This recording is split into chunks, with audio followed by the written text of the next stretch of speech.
আলেম ওলামাদের পক্ষ থেকে শুভেচ্ছা। নারায়ে তাকবীর, আল্লাহু আকবার, নারায়ে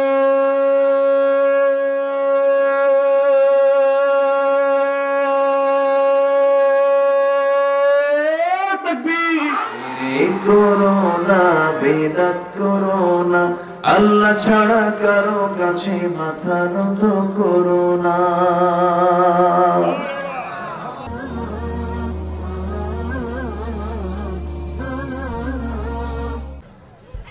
আসসালামু আলাইকুম ওয়া রাহমাতুল্লাহি ওয়া বারাকাতুহু।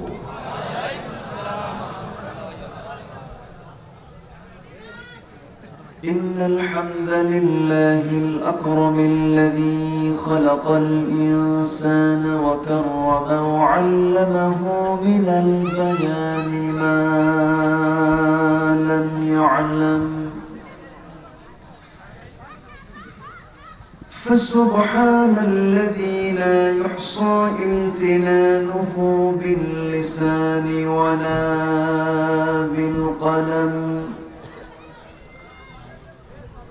نشهد أن لا إله إلا الله وحده لا شريك له، ونشهد أن سيدنا وحبيبنا ومولانا محمدا عبده ورسوله الذي أرسله بالحق بشيرا ونذيرا وداعيا إلى الله بإذنه وسراجا وقمرا منيرا. فقد قال الله تعالى في كلامه المجيد وفرقانه الحميد: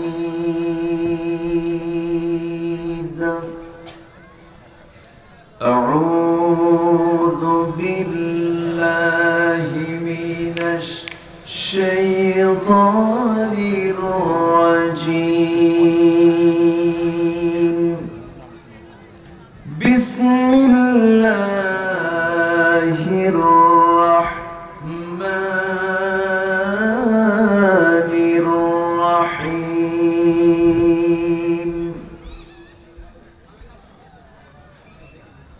عن المجرمين ما سلككم في سقر؟ قالوا لم نكن من المصلين.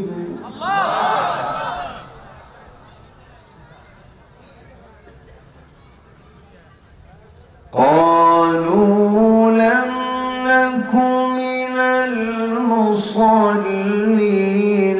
ولم نكن نطعم المسكين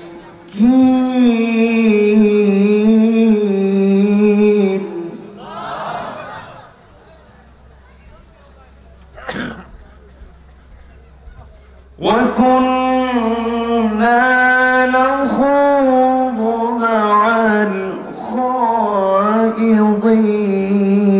وكنا نكذب بيوم الدين.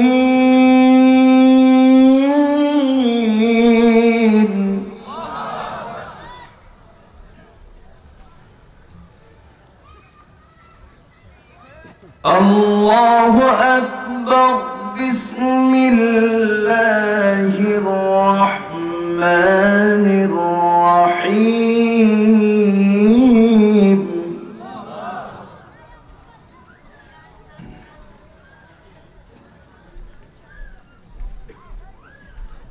قل هو الله أحد الله الصمد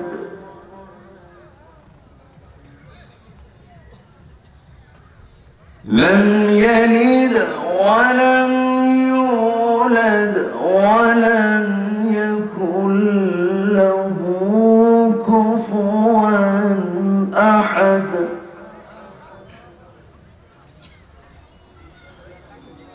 الله أكبر بسم الله الرحمن الرحيم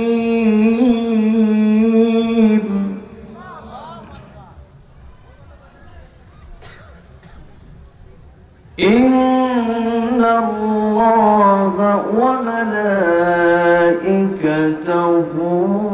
يصلون على النبي يا أيها الذين آمنوا صلوا عليه وسلموا تسليما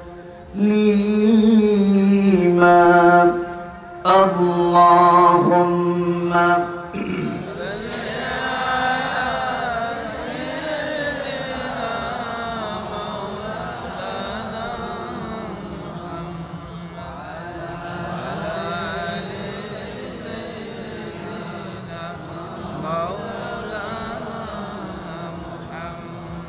একটু মোহাম্মত দিয়ে নবীর প্রেমে মাতোয়ারা হয়ে জবান খুলে উচ্চ আওয়াজে জোরালো কণ্ঠে সবাই বলুন আল্লাহুম্মা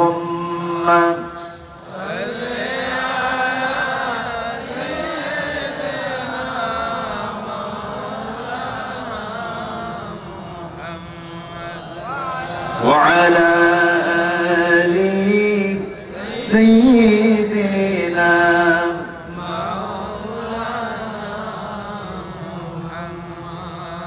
رسول مارانو وشا رسول مرفانو بشا رسول مرتم براهر مل আলোচনা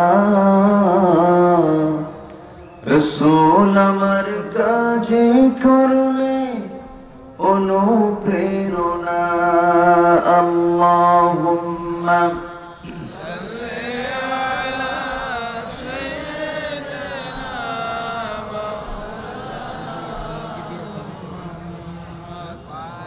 وعلى آل سيدنا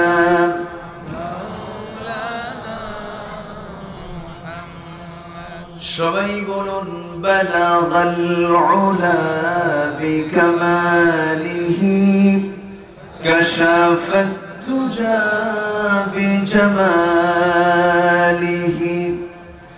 حسنت جميع خصاله سلوا مشرتي حبي محمد مطلعي ديوانما مطلعي خورشيد سقاس سيني سوسان ما بلغ العلا بكماله كشف التجى بجماله حسنت جميع خصاله سلوا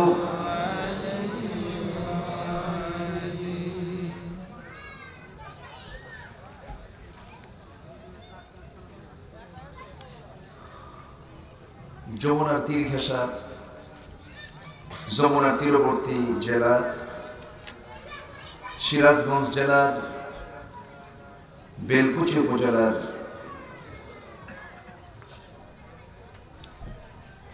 বওড়া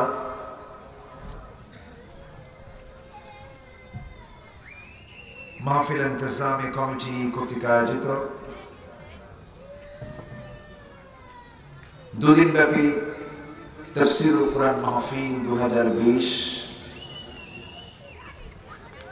আজকের এই প্রথম দিবসের সম্মানিত সুযোগ্য সভাপতি, আজকের প্রোগ্রামের বরেণ্য মেহমানবৃন্দ, সম্মানিত প্রধান অতিথি, বিশেষ অতিথি, আমার পূর্বে কথা বলেছেন উদীয়মান তরুণ ওয়াইস মাওলানা আব্দুল কুদ্দুস সিদ্দিকী, উপস্থিত হযরত উলামায়ে কেরাম, ফদলায়ে ইসলাম, সুশীল সমাজ, জাতির শ্রেষ্ঠ সন্তান শিক্ষক মণ্ডলী, জাতির বিবেক সাংবাদিকবৃন্দ, প্রশাসনের দায়িত্ব নিয়োজিত কর্মকর্তাবৃন্দ, সামনে উপস্থিত দূরে ও কাছের বিভিন্ন স্থান থেকে ছুটে আসা কালেমার ঝান্ডাবাহী, তাওহীদের পতাকাবাহী আমার প্রাণপ্রিয় সম্মানিত দ্বীনি ভাইরা, আড়ালে বসে আছেন শ্রদ্ধেয়া সম্মানিতা আমার মা বোনেরা। আলোচনার সূচনায় আনুষ্ঠানিকতার মধ্য দিয়ে আমার পক্ষ থেকে আবারও দিল খোলা সালাম, আসসালামু আলাইকুম ওয়া রাহমাতুল্লাহি তাআলা ওয়া বারাকাতুহু। সালামের জবাব একটু দুর্বল মনে হচ্ছে। আসসালামু আলাইকুম ওয়া রাহমাতুল্লাহি ওয়া বারাকাতুহু। আমরা আল্লাহ তাআলার শুকর আদায় করছি যে মহান আল্লাহ জাল্লা শানুহু আমাকে আপনাকে সৃষ্টির সেরা করে, সৃষ্টির শ্রেষ্ঠ সৃষ্টি করে আমাকে আপনাকে এই পৃথিবীতে পাঠিয়েছেন।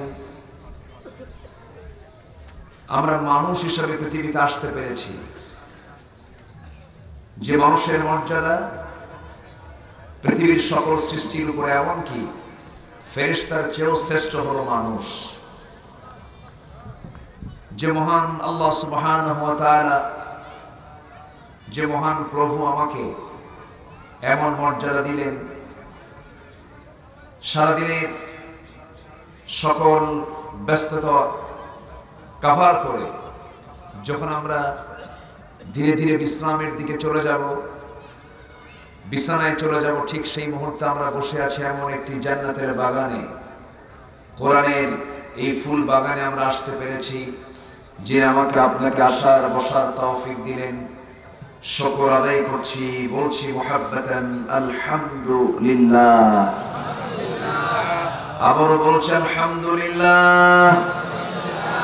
চিৎকার মেরে বলছি আল্লাহুম্মা ইন্নী আসআলুকা আল হুদা ওয়াত তুকা ওয়াল আফাফা ওয়াল গিনা। সবাই বলি আল্লাহুম্মা লাকা আসলামতু ওয়া বিকা আমানতু ওয়া আলাইকা তাওয়াক্কালতু ওয়া ইলাইকা আনাবতু ওয়া বিকা খাসামতু। আমরা আল্লাহ তাআলার শুকর আদায় করে নিলাম। সম্মানিত হাজিরিন, আমরা এমন একটি কালামের কথা শুনতে এসেছি, এমন এক গ্রন্থের আলোচনা শুনতে এসেছি, যে গ্রন্থ পৃথিবীর কোন লেখকের লেখা গ্রন্থ নয়, পৃথিবীর কোন সাহিত্যিকের সাহিত্য নয়। এই কিতাব, এই গ্রন্থ তারই রচনা, যিনি আসমান বানিয়েছেন, যিনি বিস্তৃত জমিন যিনি সৃষ্টি করেছেন, যার হাতে আমার প্রাণ আপনার প্রাণ, যিনি চিরস্থায়ী চিরঞ্জীব, যিনি কখনো মৃত্যুবরণ করবেন না, যার কখনো মৃত্যু হবে না, তিনি আমার রব। তিনি কে? একটু জোরে বলুন, আরো জোরে বলুন। আল্লাহ পাক। তিনি দুই না এক? যদি দুই হতো লাফাসাদাতা, বিপর্যয় সৃষ্টি হতো। বলতো কেউ, এক রব বলতো সূর্য পূর্ব দিকে উদয় হবে, আরেকজন বলতো সূর্য পশ্চিম দিকে উদয় হবে। লাফাসাদাতা, বিপর্যয় সৃষ্টি হতো, গন্ডগোল সৃষ্টি হয়ে যেত। গোটা বিশ্বের সম্পূর্ণ পরিকল্পনা একমাত্র, কেবলমাত্র, শুধুমাত্র কার? এবং তার কোনো পরিকল্পনায় সময় লাগে? আসতে বলবেন না, সময় লাগে?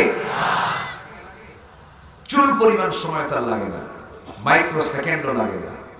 অথচ দেখেন এই বিশাল আয়োজন, মাহফিল, প্রচার, লিফলেট, কত প্ল্যান লাগে, কত পরিকল্পনা লাগে, কত মাস্টার প্ল্যান নিতে হয়। তারপরেও ভুল আছে না নাই? আল্লাহর কি এমন কোন পরিকল্পনা লাগে? আমার আল্লাহ কোন কাজের যখন ইরাদা করেন, কোন কাজের যখন সিদ্ধান্ত নিয়ে নেন, শুধু এতটুকু সময় লেগে যায়, শুধু তিনি বলেন ইন্নামা আমরুহু ইযা আরাদা শাইআন আন ইয়াকুলা লাহু কুন ফায়াকুন। জোরে বলি আল্লাহু আকবার। কোন কাজের যখন তিনি সিদ্ধান্ত নেন, শুধু তিনি বলেন কুন, হয়ে যাওয়ার সঙ্গে সঙ্গে তা হয়ে যায়। সময় ক্ষেপণ হয় না, সময় লাগে না। সেই মহান রব্বুল আলামিন, যার পরিচয়, যার পরিচিতি গোটা কোরআন জুড়ে তাওহীদের বক্তব্য দিয়েছেন কে? আল্লাহ তার নিজের পরিচয় বহু জায়গায় দিয়েছেন। আল্লাহ এক জায়গায় তার পরিচয়টা সম্পূর্ণ সুন্দর করে দিয়েছেন, কমপ্লিট করে দিয়েছেন। যে সূরাটার আয়াতটা সবচেয়ে শ্রেষ্ঠ আয়াত, যে আয়াতটা সবার মুখে মুখে জানা আছে, আল্লাহু লা ইলাহা ইল্লা হুয়াল হাইয়ুল কাইয়্যুম লা তা'খুযুহু সিনাতুন ওয়ালা নাওম লাহু মা ফিস সামাওয়াতি ওয়া মা ফিল আরদ من ذا الذي يشفع عنده إلا بإذنه يعلم ما بين أيديهم وما خلفهم ولا يحيطون بشيء من علمه إلا بما شاء وسع كرسيه السماوات والأرض ولا يؤوده حفظهما وهو العلي العظيم। জোরে বলি আল্লাহু আকবার। 9টা বাক্য মিলে একটা আয়াত। কয়টা বাক্য? 9টা বাক্য মিলে একটা আয়াত হয়ে গেছে। এই আয়াতে কমপ্লিটলি আমার আল্লাহর পরিচয় তিনি নিজেই দিয়েছেন। তার পরিচয় সম্পূর্ণ এর মধ্যে পাওয়া যায়। এছাড়াও ছোট্ট একটা সূরা আছে, যে সূরা নিয়ে শুরু করেছে আলোচনা। ছোট্ট একটা সূরা, যদিও ছোট সূরা, কিন্তু এর ভিতরে বিশাল তাৎপর্য রয়ে আছে। আল্লাহ রাব্বুল আলামিন সুন্দর করে বলছেন, যারা পারেন ঠোঁট মিলিয়ে বলুন, কুল হুয়াল্লাহু আহাদ আল্লাহুস সামাদ লাম ইয়ালিদ ওয়া লাম ইউলাদ ওয়া লাম ইয়াকুল লাহু কুফুয়ান আহাদ। কোন সূরা এটা বলেন? সূরা ইখলাস। অনেকে চুপ করে আছেন, হুজুর নাম তো সূরার জানি না, কিন্তু কুলহু পারি। কি পারি? কুলহু পারি, ইখলাস পারি না। আবার অনেকে আছে আলহামদু পারে, সূরা ফাতিহা পারে না। আছে না নাই বলেন? আছে। কিন্তু কোরআন এত সহজ, কখন মুখস্থ হয়েছে আমাদের আমরা নিজেরাও জানি না। কোরআন যদি কঠিন হতো, মুখস্থ সহজে হতো না, মুখস্থ করা যেত না। ছোট্ট ছোট্ট বাচ্চারা কোরআন মুখস্থ করে, তাদের কালাম কত সুন্দর, মজা লাগে, কত আনন্দ লাগে, হৃদয়ে ছুঁয়ে যায়, অমৃত স্বাদ পাওয়া যায়, হৃদয়ে দোলা দেয়। আমার দেশ কোনো কিছুতেই বিশ্ব চ্যাম্পিয়ন না হলেও একটা আশার আলো হলো, প্রতি বছর এমন কোন বছর নাই যে বছর আমার দেশের হাফেজে কোরআন গোটা বিশ্ব তেলাওয়াত, বিশ্ব হিফজ কম্পিটিশনে ভালো অবস্থান নেয় না। বলি আলহামদুলিল্লাহ। এটি একটা আশার আলো। কিসের আলো? আশার আলো। মিডল ইস্ট পারে না, নিজের ভাষা আরবি, আরাবিয়ান হাফিজরা আমার দেশের হাফিজদের সঙ্গে পারে না, তাহলে এখান থেকে প্রমাণ হয়ে যায় আমার দেশের মানুষের মধ্যে প্রতিভা আছে না নাই, যোগ্যতা আছে না নাই? অবশ্যই আছে। কিন্তু এই যোগ্যতাটাকে কাজে লাগানোর জন্য যারা চেষ্টা চালান, সেই চেষ্টায় বাধা আছে না নাই বলেন? আচ্ছা, আমার দেশের দুপক্ষের মানুষ, এক মানুষ শিরকের পথ হাতে নিয়েছে, আরেক পক্ষ তাওহীদের পথকে হাতে নিয়েছে। কেউ সূরা ইখলাসকে প্রতিষ্ঠা করতে চায়, আবার কেউ তাগুতকে প্রতিষ্ঠা করতে চায়, কেউ তাওহীদকে প্রতিষ্ঠা করতে চায়, কেউ তাগুতকে প্রতিষ্ঠা করতে চায়, কেউ মূর্তি গড়তে চায়, কেউ মূর্তি নিশ্চিহ্ন করতে চায়। আস্তে বলুন না, জোরে বলুন, ঠিক কি? মূর্তির পক্ষে ইসলাম আছে নাকি? আস্তে বলুন, কোন আছে? আমার ভাইয়েরা, কোরআন কথা বলে সোজা কথা। কি কথা? সোজা কথা। যত বাঁকা কথা আছে সব কোরআন সোজা করে দেয়। এটা সব সম্পূর্ণ ভ্রান্ত। কোরআন তেমন একটি বিধানের নাম, যে বিধানটা হক কোনটা বাতিল কোনটা পার্থক্য সৃষ্টি করে দেয়। আল্লাহ রাব্বুল আলামিন বলেন, শাহরু রমাদান আল্লাযী উনজিলা ফীহিল কুরআন হুদাল লিন-নাসি ওয়া বায়িনাতিন মিনাল হুদা ওয়াল ফুরকান। জোরে বলি আল্লাহু আকবার। কোরআন তেমন একটি কিতাবের নাম, কোনটা হক কোনটা বাতিল তাই স্পষ্ট হয়ে যায় এই কালামের মধ্য দিয়া। এই জন্য কোরআনটা পড়লে আমরা বাতিলও চিনব, হকও চিনব, কিন্তু বাতিল ধরবো না, হক ধরবো। বলেন কোনটা ধরবো? কোরআন পড়ার মধ্য দিয়া, কোরআন জানার মধ্য দিয়া, কোরআন গবেষণার মধ্য দিয়ে আমরা দুইটা বিষয় স্পষ্ট হয়ে যাবে। একটা হলো হক কোনটা বাতিল কোনটা, এটা আমাদের কাছে স্পষ্ট হয়ে যাবে। আমরা বাতিলকে যদি প্রত্যাখ্যান করে কোরআনের হকটাকে যদি আমরা গ্রহণ করতে পারি, আমাকে এই কিতাব সুপারিশ করে জান্নাতে প্রবেশ করাইয়া দেবে। জোরে বলে সুবহানাল্লাহ। সেই কালামটা কার কালাম? আস্তে বলুন না, কার কালাম? আমরা শ্রেষ্ঠ হতে চাই দুনিয়ার কারো কাছে না, আল্লাহর কাছে। শ্রেষ্ঠ হতে চাই কার কাছে? শ্রেষ্ঠ হতে চাই আল্লাহর কাছে, শ্রেষ্ঠ হতে চাই নবীর কাছে। রাসূল 11টি কাজের জন্য শ্রেষ্ঠত্বের ঘোষণা দিয়েছেন। কয়টা কাজের জন্য? এর মধ্যে 1 নাম্বার কাজ হলো যে নিজে কোরআন শিখলো এবং অপরকে শিখালো, সে হলো তোমাদের মধ্যে শ্রেষ্ঠ মানুষ। জোরে বলি সুবহানাল্লাহ। কয়টা কাজে শ্রেষ্ঠত্ব পাওয়া যাবে? 11টা। কয়টা বললাম? একটা। আরো আছে কয়টা? 10টা। আমরা আস্তে আস্তে দেখি, সামনের দিকে এগিয়ে যাব। বাবা, তুমি আমাকে লাইট মারতেছো কেন? বন্ধ করো, লাইট বন্ধ করো। তুমি লাইট বন্ধ করো। ও কি ভিডিও করছে? এত ছোট মানুষ। দাঁড়াও তো তুমি, দাঁড়াও তো। বন্ধ করো শুধু। হ্যাঁ দাঁড়াও দেখি। হ্যাঁ, দেখছেন কত বড় ভিডিও ম্যান দেখেন। ও মোবাইল হাতে নিয়ে ভিডিও করতেছে আমাদের।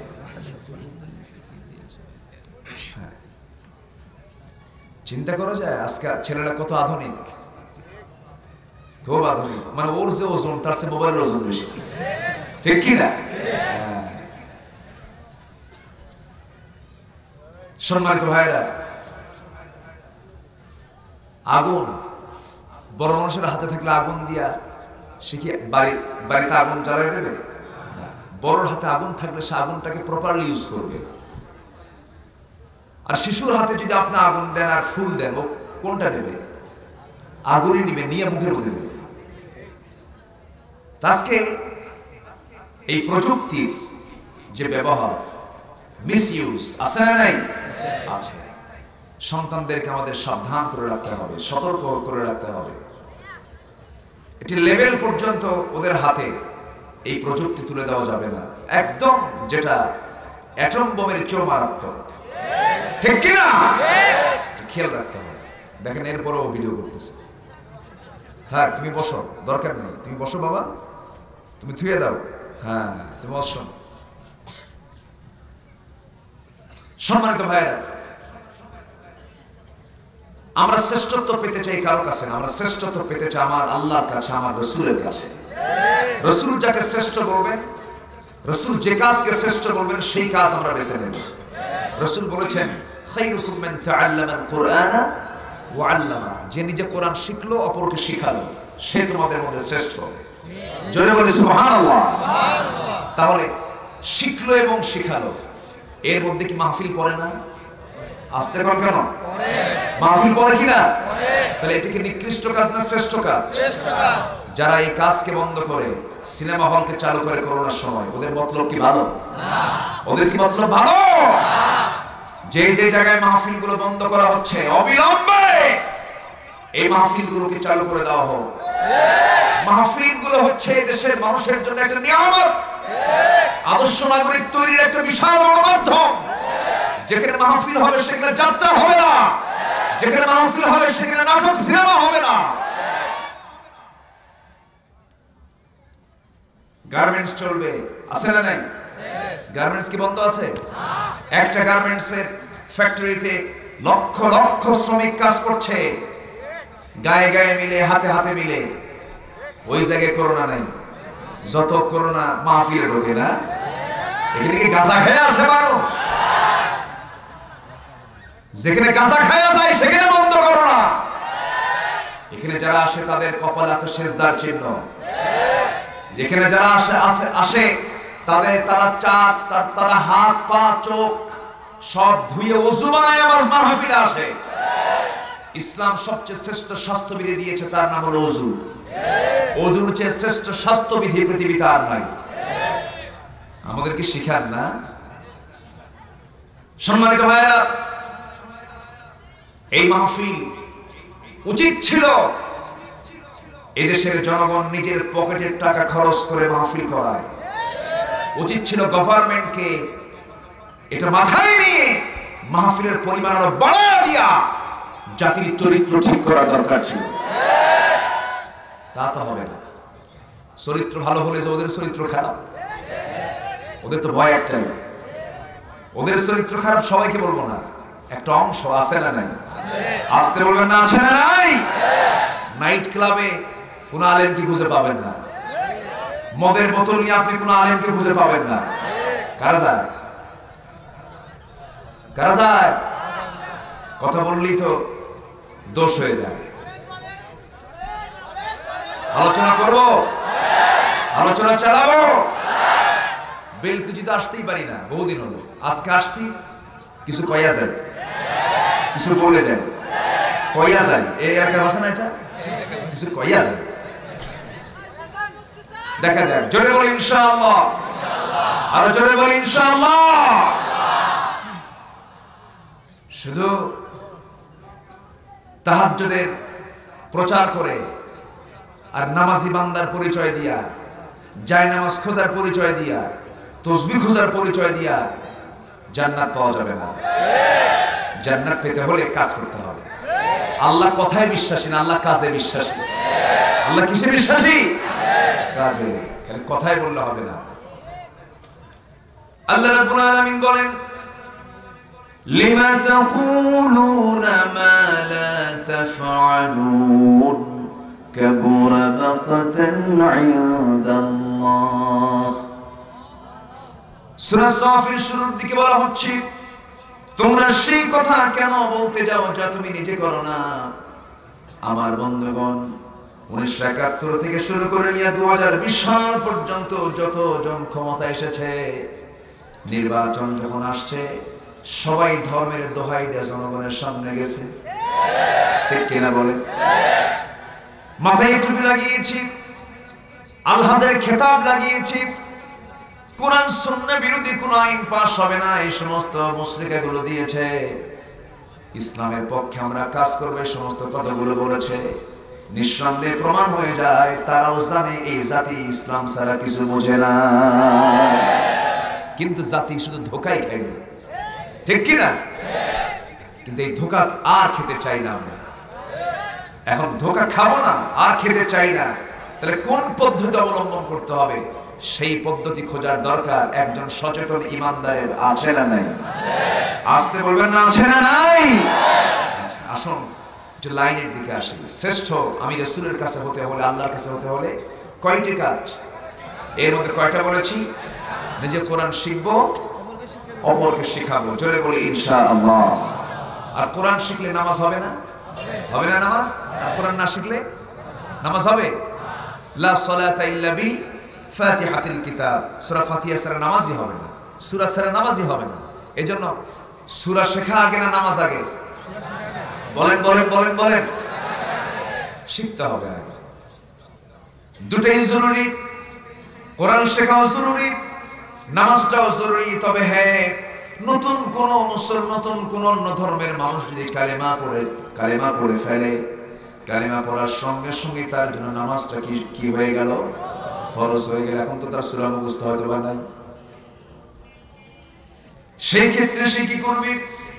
যতটুকু পারে ততটুকু পড়বে। কারণ আমার আল্লাহ বান্দার জন্য কঠিন না সহজ? আসতে বলবেন না, কঠিন না সহজ? আমার আল্লাহ বান্দার জন্য খুবই সহজ। আমার আল্লাহ যত সহজ, আমরা যদি ওরকম সহজটা হতাম, আমার আল্লাহকে অতি সহজে আমরা চিনে যেতাম। কিন্তু আমরা সচরাচর সবচেয়ে বেশি ফাঁকি দেই কাকে? কাকে ফাঁকি দেই? ফাঁকি কি আল্লাহকে দেওয়া যায়? মূলত ফাঁকি কার? মূলত ফাঁকি কার? নামাজ পড়লাম না, রোজা রাখলাম না, দিন মানলাম না, এটা মধ্যে দিনের কাজ করলাম না, সত্যের পথে লড়াই করলাম না, হকের পক্ষে কাজ করলাম না, আমার কোনো উপকারিতা আমার জীবনে আসবে না, আল্লাহর কোনো ক্ষতি হবে না। এই দুনিয়ার সমস্ত কিছুকে আল্লাহর কাছে, আল্লাহ বলেন আমার কাছে একটা মাছির পাখর সমতুল্য নয়। আমার আল্লাহর কোনো যায় আসে নাকি? আমার আল্লাহ তো এমন আল্লাহ, আল্লাহ বলছেন কুল হুয়াল্লাহু আহাদ আল্লাহুস সামাদ লাম ইয়ালিদ ওয়া লাম ইউলাদ ওয়া লাম ইয়াকুল লাহু কুফুয়ান আহাদ।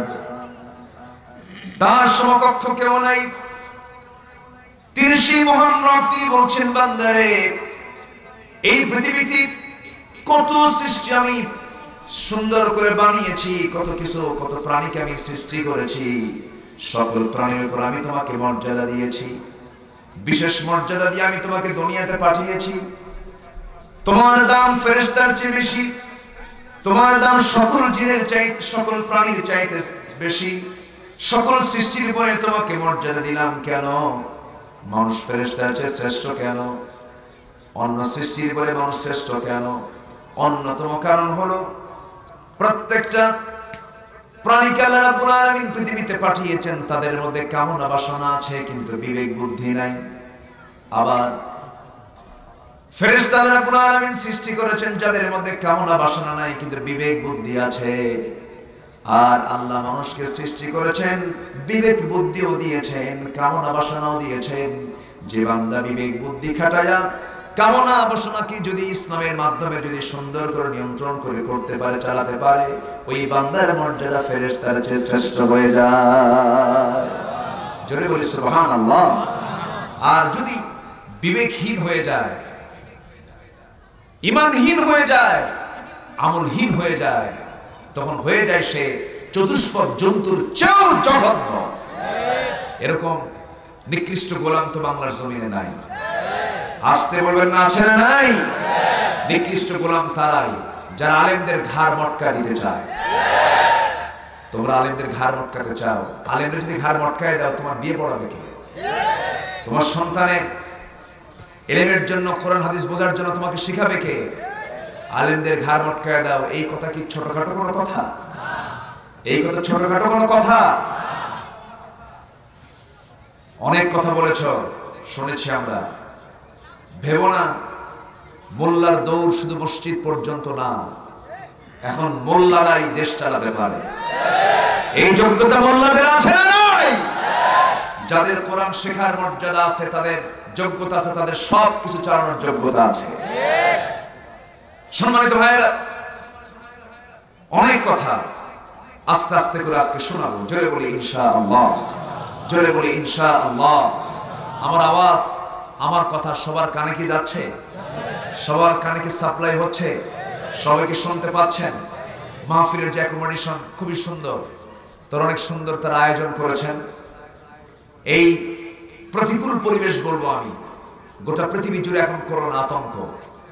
লন্ডনে লকডাউন হচ্ছে, লন্ডনের মানুষের ঘর থেকে বের হয় না, কিসের ভয়ে? করোনা।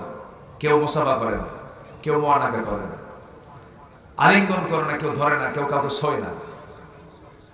একমাত্র ভয় হলো মৃত্যুর ভয়। যদি মরে যাই, যদি মারা যাই, তাহলে আমরা মৃত্যুকে এত ভয় পাচ্ছি, করোনাকে এত ভয় পাচ্ছি, কিন্তু জাহান্নামের ভয় আছে না? আসতে কম কেন? করোনাকে ভয় করতে গিয়ে আমি এত কিছু সেফ হয়ে চলছি, মাস্ক লাগাচ্ছি, অফিসে লাগানো আছে নো মাস্ক নো সার্ভিস, আছে না? নেই? প্রত্যেকটা অফিসে সরকার লাগিয়ে দিয়েছে নো মাস্ক নো সার্ভিস। এটা না লাগায় যদি একটু দেওয়া হতো নো সালাহ নো সার্ভিস, ঠিক কিনা? তাহলে সবই তো ঠিক হয়ে যায়। করোনা থেকেও বাঁচা যায়, ভাইরাস থেকেও বাঁচা যায়, জাহান্নাম থেকেও বাঁচা যায়। ওদের জাহান্নাম থেকে বাঁচার দরকার নেই, ওরা করোনা থেকে বাঁচবে। কথা বুঝেন নাই? মানে মাথায় টুপি দেবে কিন্তু পরনে লুঙ্গি দরকার নেই। আমার কথা কি বুঝতেছেন?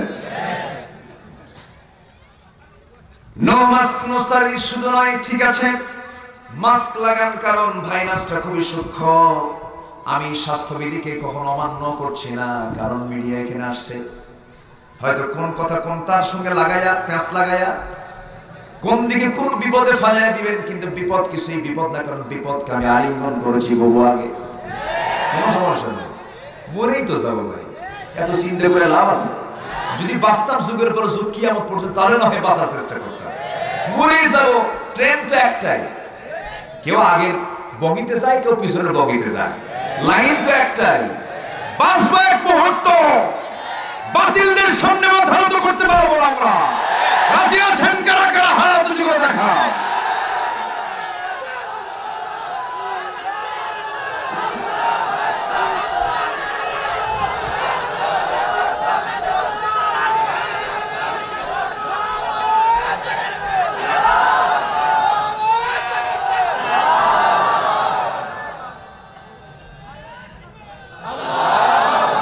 আল্লাহ সবার হাতকে কবুল করুন, জোরে বলি আমিন, আরো জোরে আমিন। সম্মানিত হাজিরিন, প্রশাসনের প্রশাসন আছে না নাই? কে? এখানে তার দারোগা নাই? তার বাহিনী এখানে আছে না নাই? সে বাহিনীর নাম কি? ফেরেশতা, মালাইকা, আছে না নাই? সব পাহারা দিচ্ছে। কি দিচ্ছে? ফেরেশতা পাহারা দেয়, ওই ভয় লাগে না। আর দুই একটা পুলিশ আসলে মারি দৌড়। হ্যাঁ, তাহলে আমরা আসল পাহারাদারকে ভুলে গিয়েছি। যদি আসল পাহারাদার ফেরেশতাকে যদি একটু মনে করতাম, আমার দ্বারা কোনো পাপ হতো? আসতে বলবে না, পাপ হতো? পাপ হতো না। আমি পাপী হতাম না। ইমানদার কখনো পাপী হতে পারে না। যে মুমিন, সে কখনো নামাজ ছেড়ে দিতে পারে না। জাহান্নামে যাওয়ার জন্য কিছু কারণ দরকার, সেই কারণগুলো যদি কোনো বান্দার মধ্যে থেকে যায়, সে বান্দা জাহান্নামে চলে যাবে। তাও ফাইন্ড আউট করলেন কে? সূরা মুদাসসিরের ভিতরে আল্লাহ রাব্বুল আলামিন চারটি কারণে বান্দার জাহান্নামে যাওয়ার কথা উপস্থাপন করেছেন।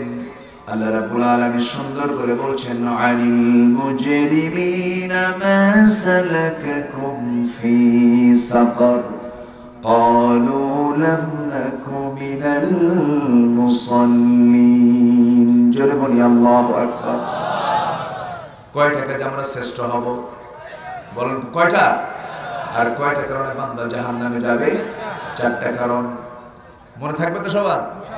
কোরআনের ক্লাস নিচ্ছে আমরা। কিসের কোরআনের? এটা কোরআনের ক্লাস। আমার ভাইরা, জাহান্নাম কি ভয় করতে হবে, জান্নাতের আশা করতে হবে। আমাদের সমস্ত কাজের মূল টার্গেট হবে জাহান্নাম থেকে বেঁচে জান্নাতের লাইনে চলে যাওয়া। জান্নাতের লাইনে আমাকে আপনাকে টিকে থাকতে হবে। জাহান্নাম থেকে আমি বেঁচে আমি জান্নাতের লাইনে যাব কেমনে? এই জন্য নফসের ভিতরে শ্রেষ্ঠ নফস হলো নফসে মুতমাইন্না। নফস কয়েক প্রকার, নফসে আম্মারা, নফসে লাওয়ামা, নফসে মুতমাইন্না।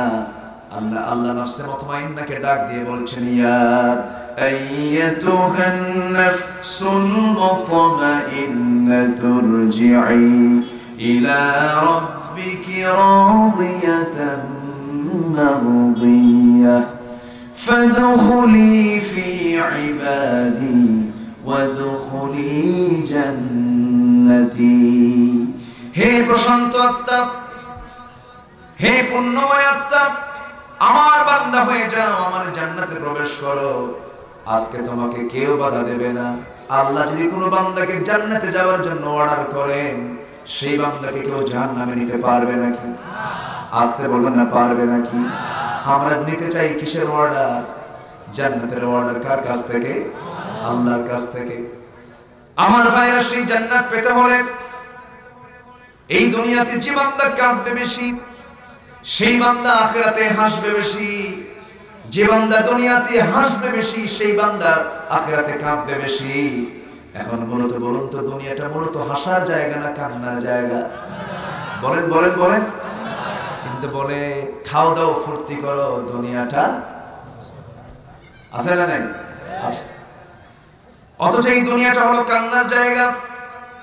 আমার নবীজি এত কান্না কেঁদেছেন, চোখের পানি ফেলে ফেলে কাঁদতে কাঁদতে চক্ষু লাল হয়ে গেছে। সেজদা দিয়ে সেজদার মধ্যে কাঁদতে কাঁদতে যায় নামাজ ভিজে গেছে। আমার নবীজি জান্নাতের সংবাদ দুনিয়াতেই পেয়েছেন। ওমর ফারুক রাদিয়াল্লাহু তাআলা আনহু জান্নাতের সংবাদ দুনিয়াতে পাওয়ার পরেও চোখের পানিতেই যায় নামাজ ভিজে দিয়ে বলছেন, আল্লাহ আমি জান্নাত পাবো কিনা জানি না, আমি তো নিশ্চিত না। ঈদের দিন সমস্ত মুসল্লি ঈদের মাঠে আনন্দ করার জন্য সবাই চলে গেছে। 2 রাকাত নামাজ তারা আদায় করবে। সব মুসলমান সেখানে হাজির হয়ে গেছে, ইমাম নাই। ইমাম হচ্ছেন ওমর ফারুক রাদিয়াল্লাহু তাআলা আনহু। হযরত ওমর আসতেছেন না, টাইম পার হয়ে যাচ্ছে। একজন সাহাবী দরজায় নক করছেন, আমিরুল মুমিনিন আপনি কেন দরজা খুলে আসেন না? নামাজের সময় তো হয়ে গেছে। দরজা খুলে দিল একজন। দরজা খোলা মাত্রই সেই সাহাবী দেখতে পেয়েছেন ওমর ফারুক সেজদার মধ্যে, সেজদায় পড়ে ডুকরে ডুকরে কাঁদে। সালাম ফেরার পরে যখন প্রশ্ন করা হলো, আপনি কেন যাচ্ছেন না মসজিদের দিকে, মাঠের দিকে, ঈদগাহের দিকে, আপনার হয়েছেটা কি, আপনি কাঁদেন কেন? ওমর ফারুক বলছেন, শোনো, আমার মনে হয় তোমাদের জীবনের গুনাহগুলো মাফ হয়ে গেছে, সেজন্য তোমাদের কোনো কান্না নাই। আমি তো এখন পর্যন্ত নিশ্চিত হতে পারি নাই যে আল্লাহ আমাকে মাফ করেছেন কিনা। সেই জন্য আমি সেজদায় পড়ে পড়ে ডুকরে ডুকরে আল্লাহর দরবারে কাঁদতেছি। আমার ভাইরা, এই দুনিয়াটা আমার আপনার জন্য নির্দিষ্ট করতে হবে। সবচেয়ে বেশি জিকির হবে এই জিহ্বা দিয়ে। কার জিকির? আসতে বলবেন না, কার জিকির? যখন সময় পেয়ে যাব বিড়ি টানবো না, জিকির করবো। আমরা সময় পাইলে কি করি? বিড়ি টানি। বিড়ি খাওয়া কি সুন্নতে মুআক্কাদা? পান খাওয়া কি সুন্নাতুল উলামা?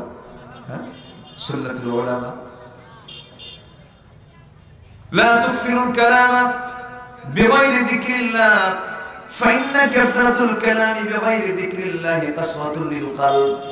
তোমরা তোমাদের কথাগুলো আল্লাহ, তোমাদের কথার চাইতে, তোমাদের আল্লাহর জিকিরের চাইতে কথা যেন বেশি না হয়। কারণ আল্লাহর জিকিরের চাইতে বেশি কথা যেই বান্দা বলবে, তার দিলটা কঠোর হবে। দিলটা কি হবে? কঠোর হয়ে যাবে। আল্লাহর নামটা বেশি করে নেওয়া দরকার। আল্লাহর জিকিরটা বেশি করে করা দরকার। আল্লাহর কালামের সঙ্গে সম্পর্ক বেশি করে বাড়ানো দরকার। আল্লাহর কালামের সঙ্গে সম্পর্ক যার বেশি হবে, তার সম্পর্ক কার সঙ্গে বেশি হবে? আসতে বলবেন না, কার সঙ্গে বেশি হবে? আল্লাহর সঙ্গে বেশি হয়ে যাবে। আমার ভাইরা, হযরত আবু বকর সিদ্দিক রাদিয়াল্লাহু তাআলা আনহু মাঝে মাঝে একা একাই কাঁদতে কাঁদতে পাগলের মতো হয়ে যেতেন। আর মাঝে মাঝে বলতেন, আল্লাহ আমি যদি মানুষ না হয়ে উড়ন্ত পাখি হতাম, এই দুনিয়াতে পাখি হয়ে যদি জন্মগ্রহণ করতাম, মরে যাওয়ার সঙ্গে সঙ্গে কোনো হিসাব দেওয়া লাগতো না। ওসমান রাদিয়াল্লাহু তাআলা আনহুর মতো মানুষ, দুনিয়াতে বসে জান্নাতের সংবাদ পাওয়া একজন মানুষ, কাঁদতে কাঁদতে পাগলের মতো হয়ে যাচ্ছেন। বলা হলো, ওসমান আপনি এত কান্না করছেন কেন? তিনি বলেন, শোনো, দুনিয়ার জিন্দেগিতে চলাফেরায় কত বন্ধু বান্ধব খুঁজে পাওয়া যায়, এই তার কয়েকদিন পর আমাকে কবরে যেতে হবে, সেই জায়গায় কোনো বন্ধু খুঁজে পাওয়া যাবে না। আমার ভাইরা এতটা অস্থিরতা পোষণ তারা করতেন, আমরা যদি চোখটা একটু বন্ধ করি, কয়েকটা মিনিট যদি একটু চিন্তা করি, এই মুহূর্তে আমার মৃত্যু হয়ে যাবে, সুন্দরী বউটা বিধবা হয়ে যাবে, সন্তান এতিম হয়ে যাবে, আত্মীয় স্বজন সব চোখের পানি ফেলে ফেলে আমার জন্য কাঁদবে, 3-4 দিন চলে যাবে, সব শেষ হয়ে যাবে, কিন্তু আমি কোথায় চলে যাব? আমার সম্পদ কোথায় থেকে যাবে? আমার অবস্থানটা কোথায় হবে? একটু যদি 3-4 মিনিট যদি একটু চোখ বন্ধ করে ভাবি, সব জবাব আছে না নাই? বলেন, আসতে বলবেন না, আছে না নাই? আমার বন্ধুগণ, সব যেহেতু একদিন আল্লাহর দরবারে আমাকে আপনাকে ধারণা দিতেই হবে। আল্লাহ বলছেন, বান্দারে আমি তোকে জানিয়ে দিচ্ছি, জাহান্নামের কোনো কাজ তুই করিস না। জান্নাত যদি পেতে চাস, আমি তোকে বলবো তুই 4টি কাজ চিন্তা ভাবনা করে করবি। জাহান্নামীদেরকে যখন বলা হবে তোমরা আজকে দোজখের মধ্যে কেন, সাফারে দোজখে কেন, জাহান্নামের মধ্যে কেন, তারা বলবে আমরা 4টা কাজ দুনিয়াতে করে আসি নাই। 1 নম্বর হলো ওয়ালাম নাকু ক্বালু লাম নাকু মিনাল মুসাল্লিন। দুনিয়ার জিন্দেগিতে আমরা মুসল্লি ছিলাম না। প্রকৃত অর্থে যে মুসল্লি হওয়া দরকার, যে নামাজি হওয়া দরকার, সেই নামাজি আমরা ছিলাম না। শুক্রবার যখন আযান দিত, সমস্ত নিয়মতে মুসল্লির আগে আমরা মসজিদে গিয়ে হাজির হতাম, সবার আগে যেতাম, ওই 7 দিনে একদিন নামাজটা পড়তাম। এরকম মুসল্লি মনে হয় বেলকুচিতে নাই? আছে আছে আছে। ও হাজিরা দেয়, ও কি দেয়? হাজিরা দেয়। আল্লাহ আসছে কোনো মতো, আমার একটু দেখো, একটু হাজিরা দিয়ে গেলাম। আছে না নাই? আল্লাহকে ঠেকা পড়ছে, আছে না নাই? আমার ভাইরা, নামাজের মধ্যে কিছু ক্লাস আছে। কিছু নামাজি জান্নাতে যাবে, কিছু নামাজি জাহান্নামে চলে যাবে। নামাজি হলো 2 প্রকার। কেউ নামাজ পড়লে জান্নাত পেয়ে যাবে, কেউ নামাজ পড়লে জাহান্নাম পেয়ে যাবে। কারণ এমনও নামাজি বাংলার জমিনে আছে যে নামাজের পুরস্কার আল্লাহর দরবারে নাই। আসতে বলবেন না, আছে না নাই? হজ করতেছেন তিনি, রোজা রাখতেছেন তিনি, নামাজ পড়তেছেন তিনি, দাড়িও রেখে দিয়েছেন, সুন্দর সুরত তিনি ধরেছেন, কিন্তু তার কর্মময় জীবনে সুদের কারবার আছে। এমন লোক আছে না নাই? বেলকুচি মনে হয় নাই? সুদ আছে? সুদ আছে? কি কয়?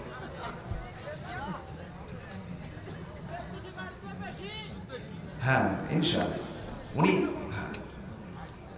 উনি যে কথাগুলো বলতেছেন, বুঝলেন, সব আপনাদের পক্ষে কথা বলতেছেন, সমস্যা নেই, ভয়ের কোনো কারণ নেই। সম্মানিত ভাইয়া, গত বছর আমি এখানে এসেছিলাম, প্রচন্ড বৃষ্টি, এর মাঝেও কিছু কথা আমি গতবার বলেছি। আজকে আমার কলেজে ভরে যাচ্ছে যে আজকে আমি এতগুলো মানুষ পেয়েছি। বলি আলহামদুলিল্লাহ, জোরে বলি আলহামদুলিল্লাহ। আমাদের মুখ থেকে আজ থেকে 15 বছর আগে, 10 বছর আগে একটা কথা বললে, এটা যতটুকু সংরক্ষণ পদ্ধতি ছিল সেই সময় এতটুকু ডেভেলপ ছিল না। কথা বলতাম, এটা তেমন রেকর্ড হতো না, অথবা অডিও রেকর্ড এত অ্যাভেলেবল ছিল না। কিন্তু এখন একটা করে শব্দ, একটা করে বাক্য যখন বের করি, তখন আমাকে আগে ভাবতে হয় যে এর মধ্যে কোনো প্রকার ভুল, সংশয়, সন্দেহ, কোনো ঝামেলা থাকলো কি। আমার কথা কি বুঝতেছেন? কারণ এই যে বাম পাশে এবং ডান পাশে কিরাম কাতিবি বসে আছে, এই কথা কি বুঝতেছেন? শুধু ভাববেন না যে আমি এখানে কথা বলছি, আমার এই বক্তব্য মুহূর্তের মধ্যে চলে যাচ্ছে গোটা দুনিয়ায়, এবং আমার এই কথাগুলো শুনতেছে তারাও, যারা কোরআনের বিপক্ষ শক্তি, তাদের কানেও কিন্তু কথাগুলো যাচ্ছে।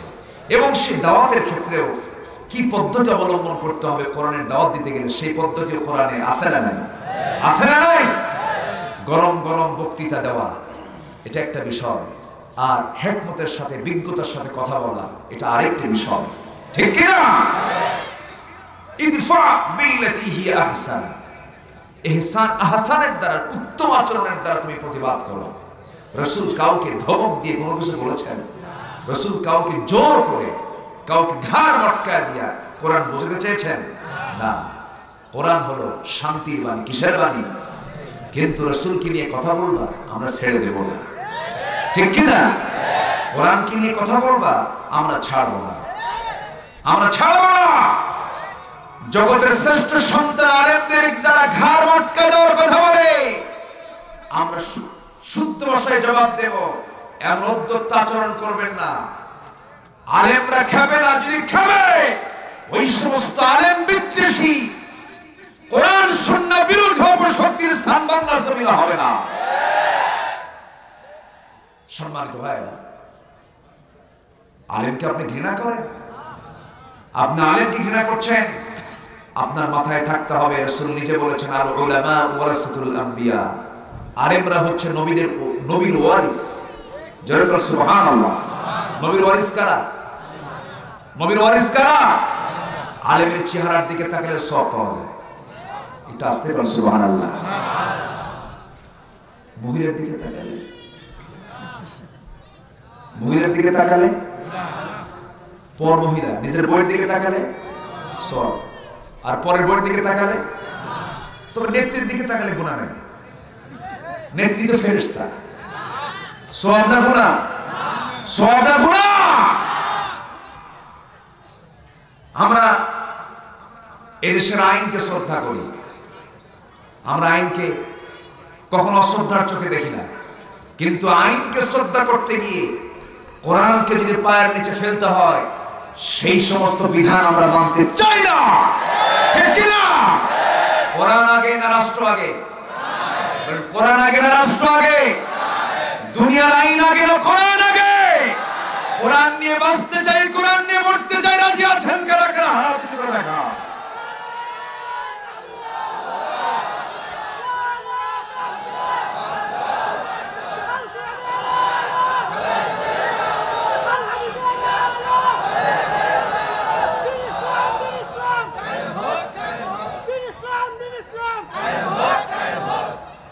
আল্লাহ সবার হাতকে কবুল করুন, জোরে বলি আমিন।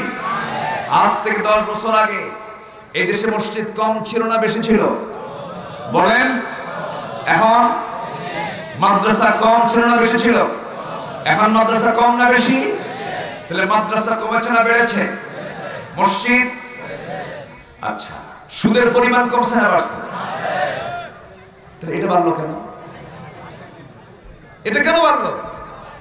মসজিদ বাড়লো, মাদ্রাসা বাড়লো, আবার সুদ বাড়লো।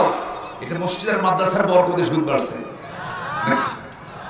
তাহলে বোঝা গেল শুধু মসজিদ আর মাদ্রাসা বাড়ানোর মধ্য দিয়া সমাজ থেকে সুদ বন্ধ হবে না, সমাজ থেকে ঘুষ বন্ধ হবে না। যারা ঘুষকে বলে, কি বলে ঘুষকে?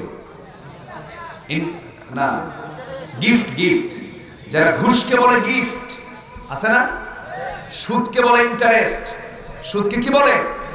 সুদকে যারা বলে ইন্টারেস্ট, ঘুষকে যারা বলে গিফট, তারাই বলে মূর্তিকে ভাস্কর্য।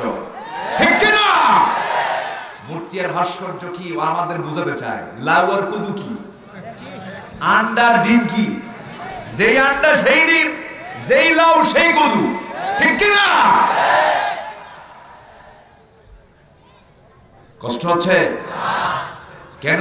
আলোচনা শুরু কেবল, শুনতে রাজি আছেন তো? জোরে বলি ইনশাআল্লাহ। সূরা মুদাসসির এবং সূরা ইখলাস থেকে আমি আলোচনা করছি, টেনশন নাই, সময় মতো বলে দেব।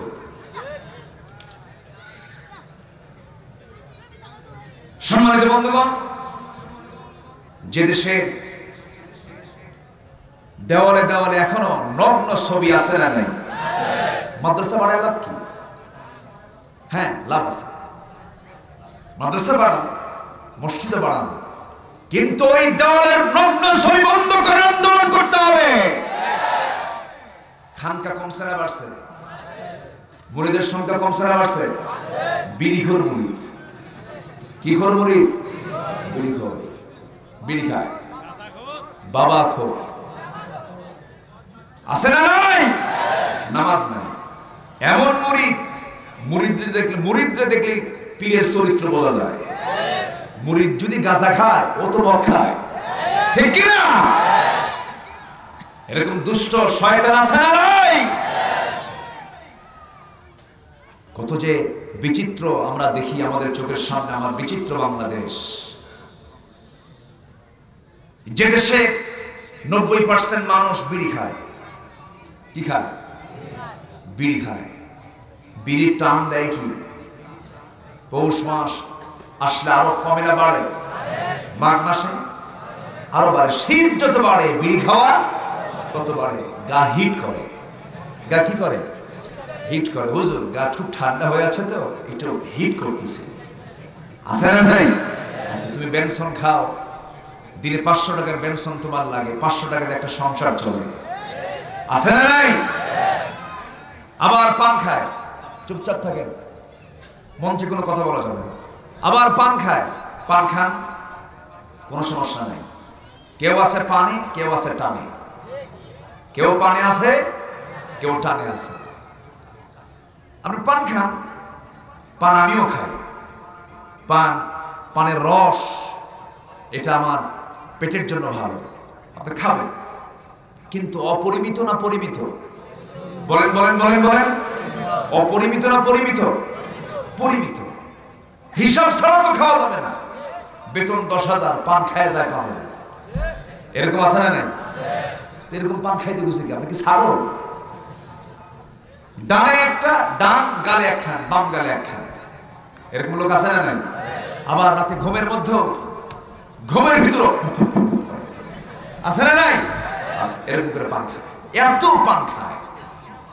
পান খান, সমস্যা নাই,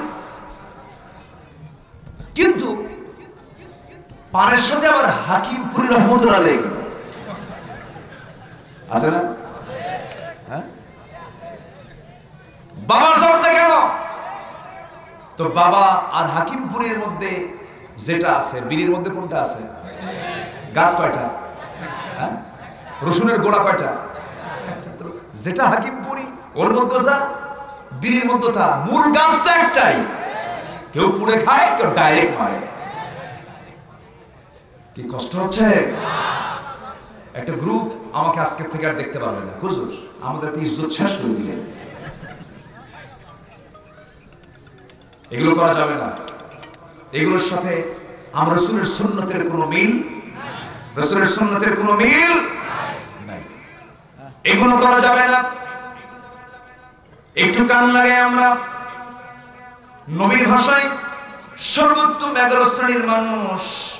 1 নম্বর শ্রেণী বলেছি যারা কোরআন শিখবে এবং অপরকে শিখাবে, তারাই হলো শ্রেষ্ঠ। আমরা এই কাজটা করব, আমরা নিজে শিখবো এবং অপরকে শিখাবো, জোরে বলি ইনশাআল্লাহ।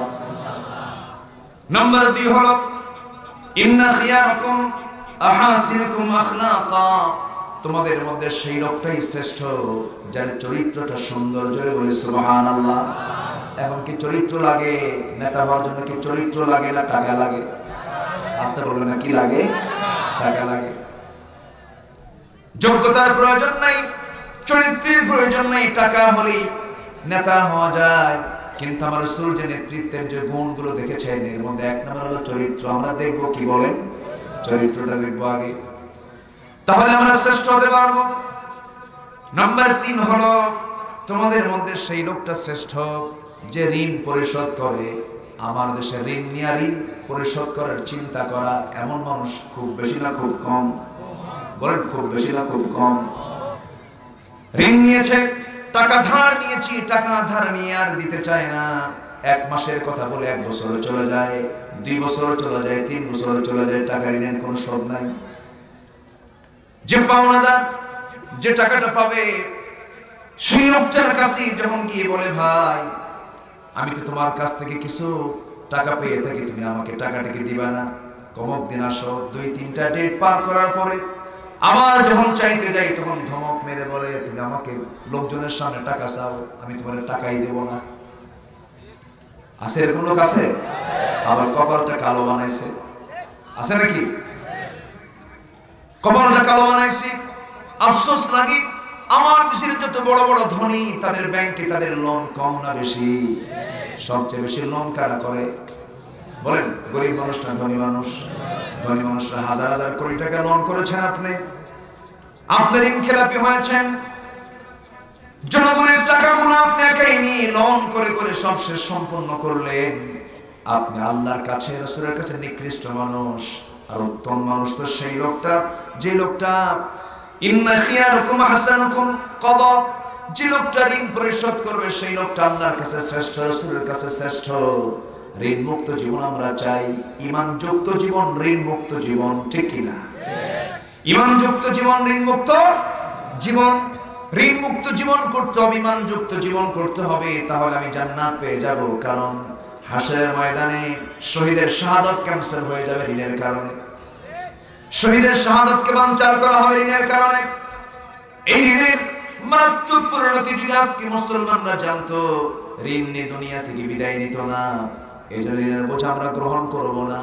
আমার বন্ধুগণ, এক বছরে টাকা পায়, টাকা দেয় না, শেষ পর্যন্ত রাগের ঠেলা বলে, যা তোর কাছ থেকে দুনিয়াতে টাকা নেব না, হাসরে তুলে নেব। এখন সে বলে লম্বা ডেট পাইলাম। কি ডেট পাইলাম? ঈমান আছে? আসতে বল কেন? ঈমান আছে?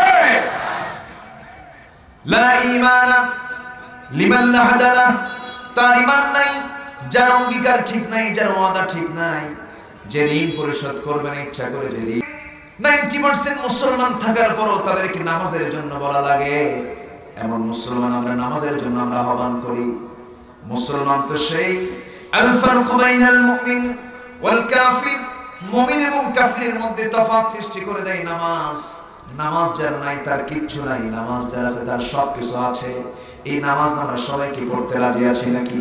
কিন্তু এই নামাজের আসল রূপ আমরা দেখব এই সমাজে আমরা দেখতে পাবো না। কারণ এই সমাজে কি আল্লাহর আইন আছে নাকি?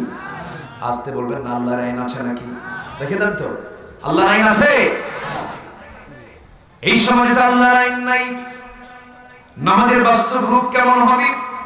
প্রধানমন্ত্রীর পিছনে মন্ত্রী পরিষদ নামাজ পড়বে, এরপরে সচিবদের পিছনে তার নিম্ন স্তরের সমস্ত দায়িত্বশীলরা, কর্মকর্তারা নামাজ পড়বে, এমপির পিছনে জনগণ নামাজ পড়বে, উপজেলা চেয়ারম্যানদের পিছনে চেয়ারম্যানরা নামাজ পড়বে, চেয়ারম্যানদের পিছনে মেম্বাররা নামাজ পড়বে, গ্রামের মাতব্বর যিনি হবেন তার পিছনে গ্রামের লোকজন নামাজ পড়বে।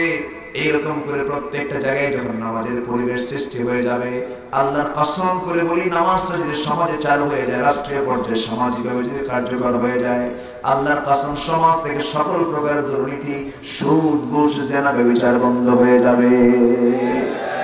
এখন জেনার পরিমাণ কমছে না বাড়ছে? শিক্ষার হার কমছে না বাড়ছে? হ্যাঁ, শিক্ষার হার বাড়ছে, জেনার হার বাড়ছে, শিক্ষার হার বাড়ছে, ধর্ষণের হার বাড়ছে, দুটেই বাড়ছে। দুটেই বরকত, দুটেই বরকত। একটা বরকত আর একটা গজব। আর একটা কি? গজব। জেনার পরিমাণ বেড়েছে। জেনার পরিমাণ কেন বাড়লো? কি জন্য বাড়লো? এই নিয়ে গবেষণা করতে গিয়ে কিছু কিছু গবেষক আমার দেশে পয়দা হয়েছে। জেনা বাড়ার কারণ হলো মেয়েরা পর্দায় থাকে, মেয়েদের কাপড় চোপড় খোলা রাখলে পরে দেখতে দেখতে আর জেনা করবে না। দেখছেন কি গবেষক? পায়ের জুতা তুলে গালে মারা দরকার, ঠিক কি না? গবেষণা করে যে কেন ধর্ষণ বাড়তেছে। প্রস্টিটিউশন আরো বাড়ায় দাও, মেয়েদের কাপড় চোপড় ঢেকে ঢুকে রাখে, কিন্তু আকর্ষণ বাড়ে, খুলে ফেললেই তার তাকাবে। দেখছেন কত বড় জানো আছে না নাই? আজকে নতুন নতুন রোগ কেন আসছে? চীন থেকে এই করোনার উৎপত্তি। ওই চীনে কেন এই রোগটা আসলো? কিন্তু ওই চীন থেকে কেন শুরু হলো? এর মূল কারণ হলো চীন দেশে খাদ্যের কোনো বাছ বিচার আছে? ওরা কোনো খাদ্যের বাছ বিচার করে? এমন কোনো খাবার নাই, এমন কোনো প্রাণী নেই যা খায় না, সব খায়। মরা, তাজা, যা কিছু, কেঁচো, ব্যাং, সাপ, সুপ যা আছে, তেলাপোকা সব খায়। হ্যাঁ, শিকা, এদিকে শিকা কয় না? আচ্ছা, হ্যাঁ, সিহা, হ্যাঁ দেখছেন, সিহা, চিকেন, চিহা, বাড়ি হনে হিরাজগঞ্জ, তাই না? দুটো স নাই, খুব সুন্দর। আলহামদুলিল্লাহ, বলি আলহামদুলিল্লাহ। এত সুন্দর মানুষ আপনারা পিন পতন নীরব হয়ে এই রাতের বেলা আলোচনাগুলো শুনছেন। আল্লাহ তুমি তোমার রহমত নাযিল করো, জোরে বলি আল্লাহুম্মা আমিন। এই তোমার অস্ত্র কি হলো? এই যুদ্ধ না হতে যে পড়ে গেল। আচ্ছা, সম্মানিত ভাইয়েরা, আমার দিকে কান লাগান। সেই জিন থেকে এই রোগটা আমদানি হলো। রোগ যখন বাড়বে তখন ভাবতে হবে সমাজে পাপ কমছে না বাড়ছে? কমছে না বাড়ছে? তার রোগ কমাতে হলে, রোগ থেকে বাঁচাতে হলে, রোগকে কমাতে, রোগ তো থাকবেই, রোগ থেকে রোগটাকে কমাতে হলে কি কমাতে হবে? পাপ কমাতে হবে। কি কমাতে হবে? পাপ কমাতে হবে। আমার দেশে কি পাপ দিন দিন কমতেছে না বাড়তেছে? কমতেছে না বাড়তেছে? মাদ্রাসা বাড়লো, মসজিদ বাড়লো, হুজুর বাড়লো, টুপিওয়ালা বাড়লো, দাড়িওয়ালা বাড়লো, সব বাড়লো, পাপ বাড়লো। এর কারণটা কি? এটার উত্তর একটাই, কোনদিন শুধুমাত্র এই পদ্ধতি অবলম্বন করে সমাজ থেকে পাপ বন্ধ করা যাবে না, বাড়তেই থাকবে যতক্ষণ না পর্যন্ত এই পাপের শাস্তি জমিনে নিশ্চিত না করা হবে। পাপের শাস্তি আছে না নাই? চুরির বিধান, ডাকাতের বিধান, জেনার বিধান, হত্যার বিধান, ইসলাম ত্যাগের বিধান আছে না নাই? তাসলিমা দেশ থেকে নববধূর মতো সাজিয়ে তাকে বের করে দেওয়া হলো। তাসলিমা সে কয়েকদিন আগে বলেছে, তাসলিমা নাসরিন সে বলেছে, আমি নিজেকে ধন্য মনে করছি, আমার জীবনে কোনো স্বামী নেই, আমি সার্থক। কি বুঝলেন? যার স্বামী নেই সে নাকি সার্থক। এই হচ্ছে তার গবেষণা। আর ওদের কিছু মুরিদ আমার দেশে আছে না নাই? ওই নরধমদের কিছু মুরিদ আমার দেশে আছে না নাই? এই ভ্রষ্ট নারীর পেছনে কিছু মহিলা, কিছু পুরুষ আমার দেশে কাজ করছে। একটা নাস্তিক চক্র প্রায় প্রায় তারা উস্কানি দিচ্ছে। টিকবে না, কারণ এদেশের শেকড়ে ইসলাম পৌঁছে গেছে।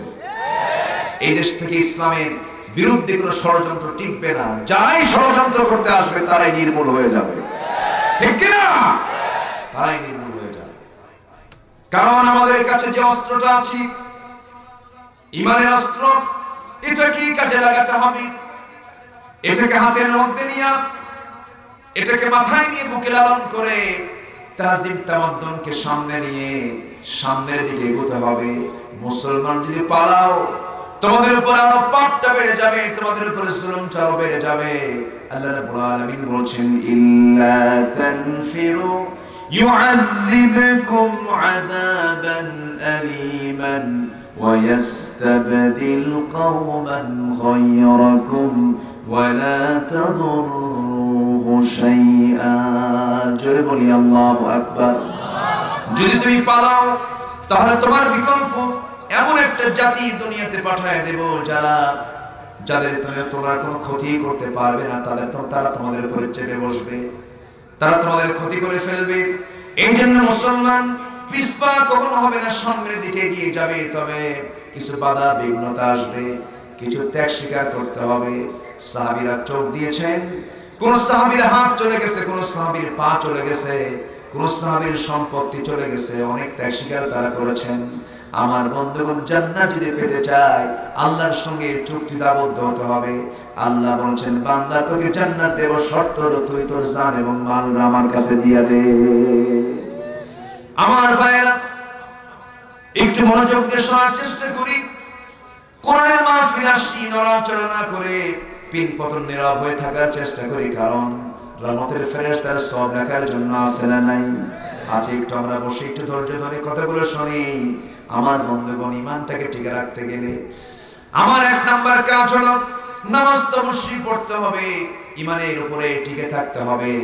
ঈমান আনা কিন্তু সহজ, টিকে থাকা কঠিন। এই জন্য আল্লাহ বলছেন শুধু ঈমান আনলেই হবে না, ঈমান আনতে গেলে তোমাকে আরো কিছু কাজ করতে হবে। সেটা হলো ইন্নাল্লাযীনা ক্বালু রাব্বুনাল্লাহু সুম্মা ইসতাকামু তাতানাজ্জালু আলাইহিমুল মালায়েকা আল্লা তাখাফু ওয়া লা তাহজানু وأبشروا بالجنة التي كنتم توعدون। জোরে বলি আল্লাহু আকবার। ঈমান যারা আনবে এবং তার উপরে যারা টিকে থাকবে, টিকে থেকে জানবে কেরাম, এমন অনেক পয়গম্বর এই দুনিয়া থেকে বিদায় নিয়েছেন যাদেরকে দুই টুকরা করে দুনিয়া থেকে বিদায় করে দেওয়া হয়েছে। জাকারিয়া আলাইহিস সালামের কথা কে না জানেন? নূহ আলাইহিস সালামকে মারতে মারতে রক্তাক্ত করে ফেলে দেওয়া হয়েছে। 900 বছর কালিমার দাওয়াত দিয়েছেন, ইসলাম কবুল করেছে মাত্র 80 জন। হতাশ হননি তারা। কাজ আমাদের করার দরকার আছে না নাই? কাজ করবো আমরা, প্রতিদান দিবেন কে? পুরস্কার দিবেন কে? আল্লাহ পুরস্কার দিয়ে দিবেন। আমার ভাইয়েরা, মার খেয়েছেন সাহাবায়ে কেরাম, মার খেয়েছেন আম্মে কেরাম। আমার নবীজি খোদ আল্লাহ পাক তাকে অনেক পরীক্ষার মধ্যে ফেলে দিয়েছেন। আমার নবীজি এত পিটন খেয়েছেন, এত অত্যাচারিত হয়েছেন। নবীজি মক্কার মাটিতে নামাজ পড়তে গেছেন, এই নামাজ পড়তে নিয়ে রাসূলকে কত কষ্ট করতে হয়েছে। রাসূল রুকুতে চলে যান, কাফের মুশরিক নবীজির ঘাড়ের উপরে উটের পচা নাড়ি ভুঁড়ি চাপায় দেয়। পচা নাড়ি ভুঁড়ি যখন চাপায় দিল, নবীজি ওই পচা নাড়ি ভুঁড়ির চাপ সহ্য করতে না পেরে মুখ থুবড়ে জমিনে পড়ে গেলেন। সমস্ত কাফেররা ঠাট্টা বিদ্রুপ করছে, রাসূলকে নিয়ে হেয় করছে। এমন সময় ওমর ফারুক রাদিয়াল্লাহু তাআলা আনহু সেই সময় ইসলাম কবুল করেন নাই। হযরত আবু বকর সিদ্দিক রাদিয়াল্লাহু আনহু ইসলাম কবুল করেছেন, কিন্তু সেই সময় তিনি ছিলেন না তার কাছে। ফাতিমার দৃষ্টিগোচর হলো। ফাতিমা রাদিয়াল্লাহু তাআলা করলেন কি? ফাতিমা রাদিয়াল্লাহু তাআলা দৌড় মেরে কি বাবার পিঠ থেকে উটের পচা নাড়িভুঁড়িগুলো টান মেরে রাসূলকে সেই জায়গা থেকে উদ্ধার করলেন। আমার নবী সেই দিন দেখতে পেলেন। ওই দৃশ্য দেখার সঙ্গে সঙ্গে আল্লাহর কাছে দুহাত তুলে দোয়া করছেন, আল্লাহ তাআলা তোমার কাছে আমি কোনোদিন লানতের ভাষায়, অভিসম্পদের ভাষায় কোনোদিন কোনো কথা বলি নাই। আজকে তোমার কাছে বলছি, আজকে তোমার হক আদায় করতে যেই না এই অথবা সাইবা মহিলা আবু লাহাব আবু জেহেল যারা আমাকে ডিস্টার্ব করেছে, আল্লাহ তুমি তাদেরকে খতমের ব্যবস্থা করে দাও, শেষ করার ব্যবস্থা করে দাও, তাদেরকে তুমি আল্লাহ শেষ করে দাও। নবীজি যার যার নাম নিয়েছেন প্রত্যেকটা নরকী সব বদরের প্রান্তরে দুনিয়া থেকে বিদায় নিয়েছে। আমার বন্ধুগণ, এই জন্য আলেমদের মুখ থেকে তোমরা বদদোয়া নিও না। বদদোয়া নিলে কিন্তু গজবে নাজিল, গজব আক্রান্ত হয়ে যাবা। ঠিক কি না? আলেমদেরকে নিয়ে কোনো ষড়যন্ত্র করতে যাও না। আমার নবীজি সেই জায়গা থেকে কোনো মতো দাঁড়ালেন। নবীজি মক্কার বাইরে যেতে পারেন না। হুমকি ধামকি চতুর্দিক থেকে শুরু হয়ে গেছে। হযরত আবু বকর মক্কার ধনীদের একজন মানুষ, তিনিও পাত্তা পাচ্ছেন না। নামাজ পড়তে গেছেন মক্কার কাবার চত্বরে গিয়ে নামাজ শুরু করেছেন। রুকুতে যখন চলে গেছেন, কাফের মুশরিকরা করলো কি? আবু বকর সিদ্দিক রাদিয়াল্লাহু তাআলা আনহুকে পেয়ে সেই জায়গায় নামাজের মধ্যে তার ঘাড়ের উপরে জুতা চালায়া দিল, পা চালায়া দিল। খড়ম জুতা দিয়া জমিনে ফেলে দিয়ে আর উঠতে দিল না। নাকের উপরে এত জোরে একটা চাপ মেরে দিল, নাক দিয়ে ফিনকি দিয়ে রক্ত পড়া শুরু হয়ে গেল। সেন্সলেস হয়ে পড়লেন আবু বকর সিদ্দিক রাদিয়াল্লাহু তাআলা আনহু। কেউ তার পাশে নাই। সবার ধারণা আবু বকর বুঝি দুনিয়া থেকে বিদায় নিয়েছে। কিছুক্ষণ পর তার সেন্সটা ফিরল। রক্তাক্ত নাক নিয়ে আস্তে করে তিনি উঠে দাঁড়ালেন, নবীর দিকে রওনা করলেন। নিজের বাড়ির দিকে গেলেন না। মনে মনে চিন্তা করে, হারে আমার প্রতি যে জুলুমটা করা হচ্ছে, আমার মনে হয় রাসূলকে তারা অ্যাটাক করবে, আক্রমণ করবে। যাই আমি রাসূলের কাছে আগে চলে যাই। দরজায় গিয়ে নক করছেন, ইয়া রাসূলুল্লাহ দরজা খুলেন, মক্কার হাওয়া ভালো না। মক্কার কাফের মুশরিকরা চোরা গুপ্ত হামলা শুরু করেছে। হুজুর আপনি উঠুন। রাসূল উঠে যখন তাকে দেখে ফেললেন, দেখা মাত্র রাসূল কেঁদে ফেলে দিয়ে বলছেন, আবু বকর তোমার নাক থেকে রক্ত কেন পড়ছে? কি হয়েছে তোমার? কে কি করেছে? হুজুর সিজদা দিতে গেছি, আল্লাহকে খুশি করতে গেছি, কাফের মুশরিকরা আমার নাকটা খড়ম জুতা দিয়ে নাকটা মোচা করে দিয়েছে। আমার রাসূল বলছেন, আবু বকর এই যে তোমার নাকটাকে ক্ষত করে দিল, এই জমিনটাকে রক্তে রঞ্জিত করে দিল, খুব বেশি দিন দূরে নয় যে জমিনে মুসলমানের, যে জমিনে একজন শহীদের রক্ত যখন জমিন স্পর্শ করে, অপেক্ষা করো না বেশি দিন। ও আবু বকর বেশি অপেক্ষা করা লাগবে না। এই জমিনে দেখতেই পাবে আল্লাহর দ্বীন কায়েম হয়ে গেছে। জোরে বলি সুবহানাল্লাহ, আর জোরে বলি সুবহানাল্লাহ। হযরত আবু বকর রাদিয়াল্লাহু তাআলা তিনি বলছেন, ইয়া রাসূলুল্লাহ আপনার এই জায়গাটায় থাকাটা নিরাপদ মনে হচ্ছে না। রাসূল বলছেন, আবু বকর আমিও তোমাকে বলতে চাচ্ছি, আবু বকর তুমি কিছু খেয়েছো নাকি? না হুজুর কিছু খাই নাই, চলো খাওয়ার বন্দোবস্ত করে। আবু বকর বলছেন, হুজুর এই জায়গায় থাকা যাবে না, চলো আমরা মক্কার বাইরে চলে যাই। মক্কার বাইরে চলে গেলেন। মক্কার বাইরে যাওয়ার পরে প্রচন্ড ক্ষুধা। আবু বকর সকালে খান নাই, পেটটা শুকনো হয়ে আছে। রাসূল বলছেন, আবু বকর তোমার তো কিছু খাওয়া দরকার, রক্ত শূন্যতায় ভুগতেছো তুমি, দেখি কি করা যায়। তন্ন তন্ন করে খুঁজে খুঁজে বের করলেন। একটা ছাগল পাল দেখতে পেলেন। ছাগলওয়ালাকে ডাক দিয়ে বলছেন, ও ছাগলওয়ালা একটা সাগি তুমি আমাকে দেবে নাকি? কি করবেন আপনি? সাগিটা দিলে পরে আমি আমার হাত দিয়ে দুধ দহন করে আমার বন্ধুর জন্য কিছু দুধের বন্দোবস্ত করব, কারণ সে রক্তাক্ত হয়ে পড়েছে, রক্ত শূন্যতায় ভুগছে। রাখালটা বলতেছে আমি দিতে পারবো না, কারণ ছাগলগুলোর মালিক তো আমি নই, আমাদের খেয়ানত আমার দ্বারা সম্ভব হবে না, আমি এটা করতে পারবো না। আমার নবীজি এই কথা শোনা মাত্রই আশ্চর্য হলেন, আহারে এই মরু অঞ্চলেও তোমার আমানতদার কিছু বান্দা রয়ে গেছে। এই কথা চিন্তা করে রাসূল কিছুক্ষণ পর আবার বলছেন, ও যুবক, আমি তোমাকে এখন আরেকটা প্রস্তাব দেব। কি প্রস্তাব? তুমি কি আমাকে এমন একটা সাগি দিবি যে সাগিটা ওলানে এখনো দুধ আসে নাই, সেই দুধটা যে সাগিটার ওলানে আসে নাই, এমন একটা সাগি, ছোট্ট সাগি তুমি আমাকে দেবে নাকি? যখন এই কথা বলা হলো, রাখাল মনে মনে চিন্তা করে ছোট্ট সাগি দিয়ে কি করবে, এমন দেখি তো দিয়ে দেখি। ছোট্ট সাগি যখন নবীর সামনে যখন হাজির করা হলো, রাসূল ছোট্ট সাগিটা হাতের মধ্যে নিলেন। হাতের মধ্যে নিয়ে নবীর হাতের বরকত কে দিয়েছেন? আসতে বলবেন না, কে দিয়েছেন? আকাশে চাঁদ আছে না নাই? সেই চাঁদ বিখণ্ডন করেছেন মুহাম্মদ সাল্লাল্লাহু আলাইহি ওয়াসাল্লাম। আমার নবীকে আল্লাহ রাব্বুল আলামিন স্পেশাল কিছু মুজিজা দিয়েছেন। হাজার হাজার মুজিজার মধ্যে সবচেয়ে স্পেশাল মুজিজা হলো যা আমরা দেখি 24 ঘন্টা কোরআনে কারীম, জোরে বলুন সুবহানাল্লাহ। আমার ভাইরা, আমার নবীজি সেই বরকতি হাতের ছোঁয়া যখন নিলেন, ছোট্ট সাগিটার ওলানে যখন হাতটা রাখলেন, বিসমিল্লাহ বলে ওলানে হাত দিলেন। যেই ছোট্ট সাগের কোনো ওলান ছিল না, সেই ওলান, সেই সাগের পিছনের দিকে ওলানটা ফুলে গেল, দুধে ভরপুর হয়ে গেল। রাখাল আশ্চর্য হয়ে গেল। আমার নবীজি বললেন, ও রাখাল, একটা বাটি আমাকে দাও, দুধটা দহন করব। বাটি দেওয়া হলো, বিসমিল্লাহ বলে দহন করলেন। বিসমিল্লাহ বরকত আছে না নাই? আসতে বলেন, বিসমিল্লাহ বরকত আছে নাই? বিসমিল্লাহর শত্রু বাংলার জমিনে আছে না নাই?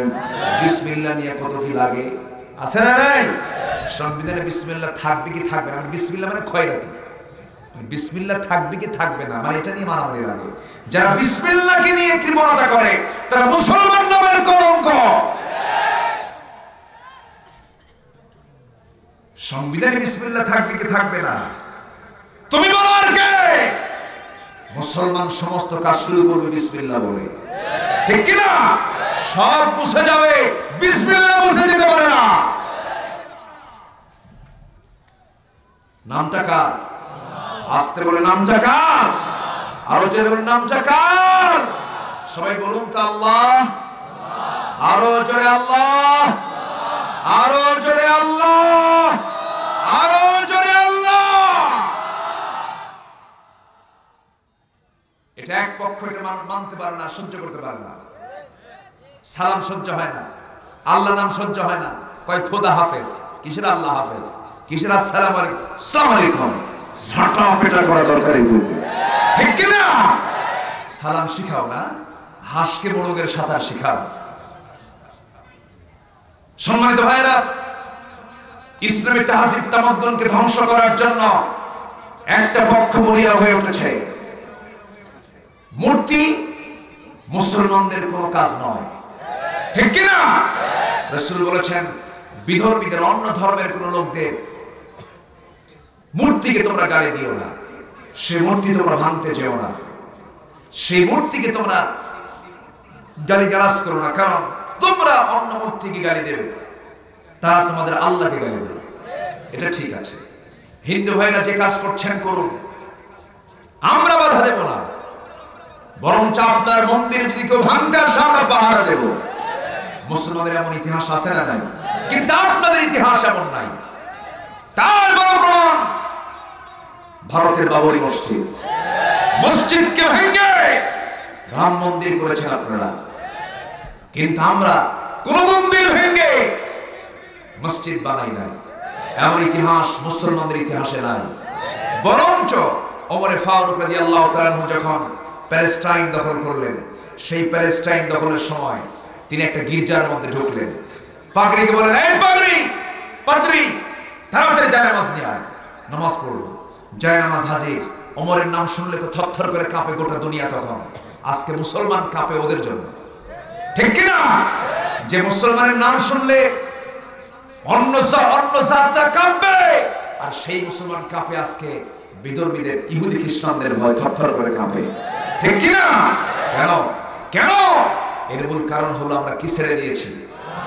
নাম্বার 1 হলো কোরআনটাকে ছেড়ে দিয়েছি। নাম্বার 2 হলো আমাদের চরিত্রের পদস্খলন হয়েছে।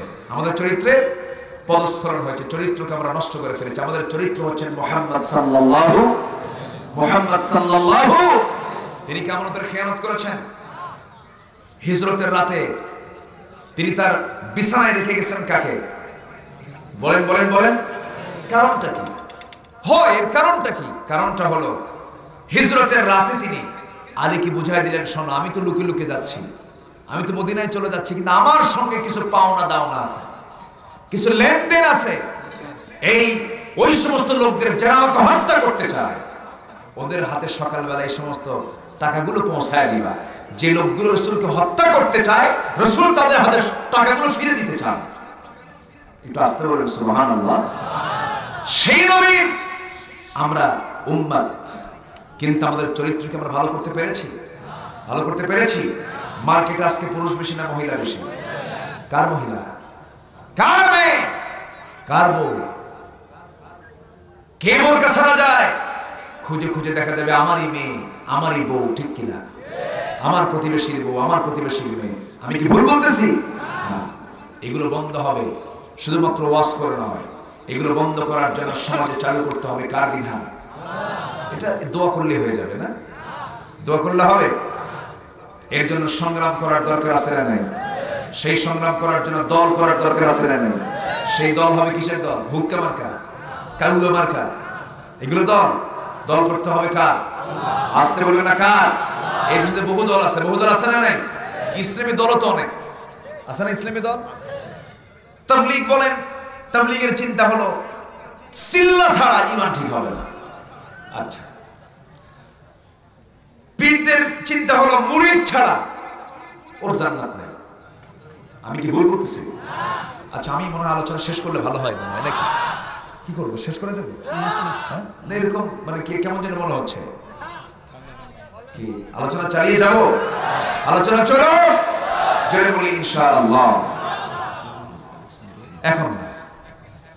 এখন এটা সব শেষে, একদম একটা লোকও যাবে না ইনশাআল্লাহ। আজকের লোকগুলো খুব ভালো, তারা মোনাজাত করে যাবে ইনশাআল্লাহ। জোরে বলি ইনশাআল্লাহ।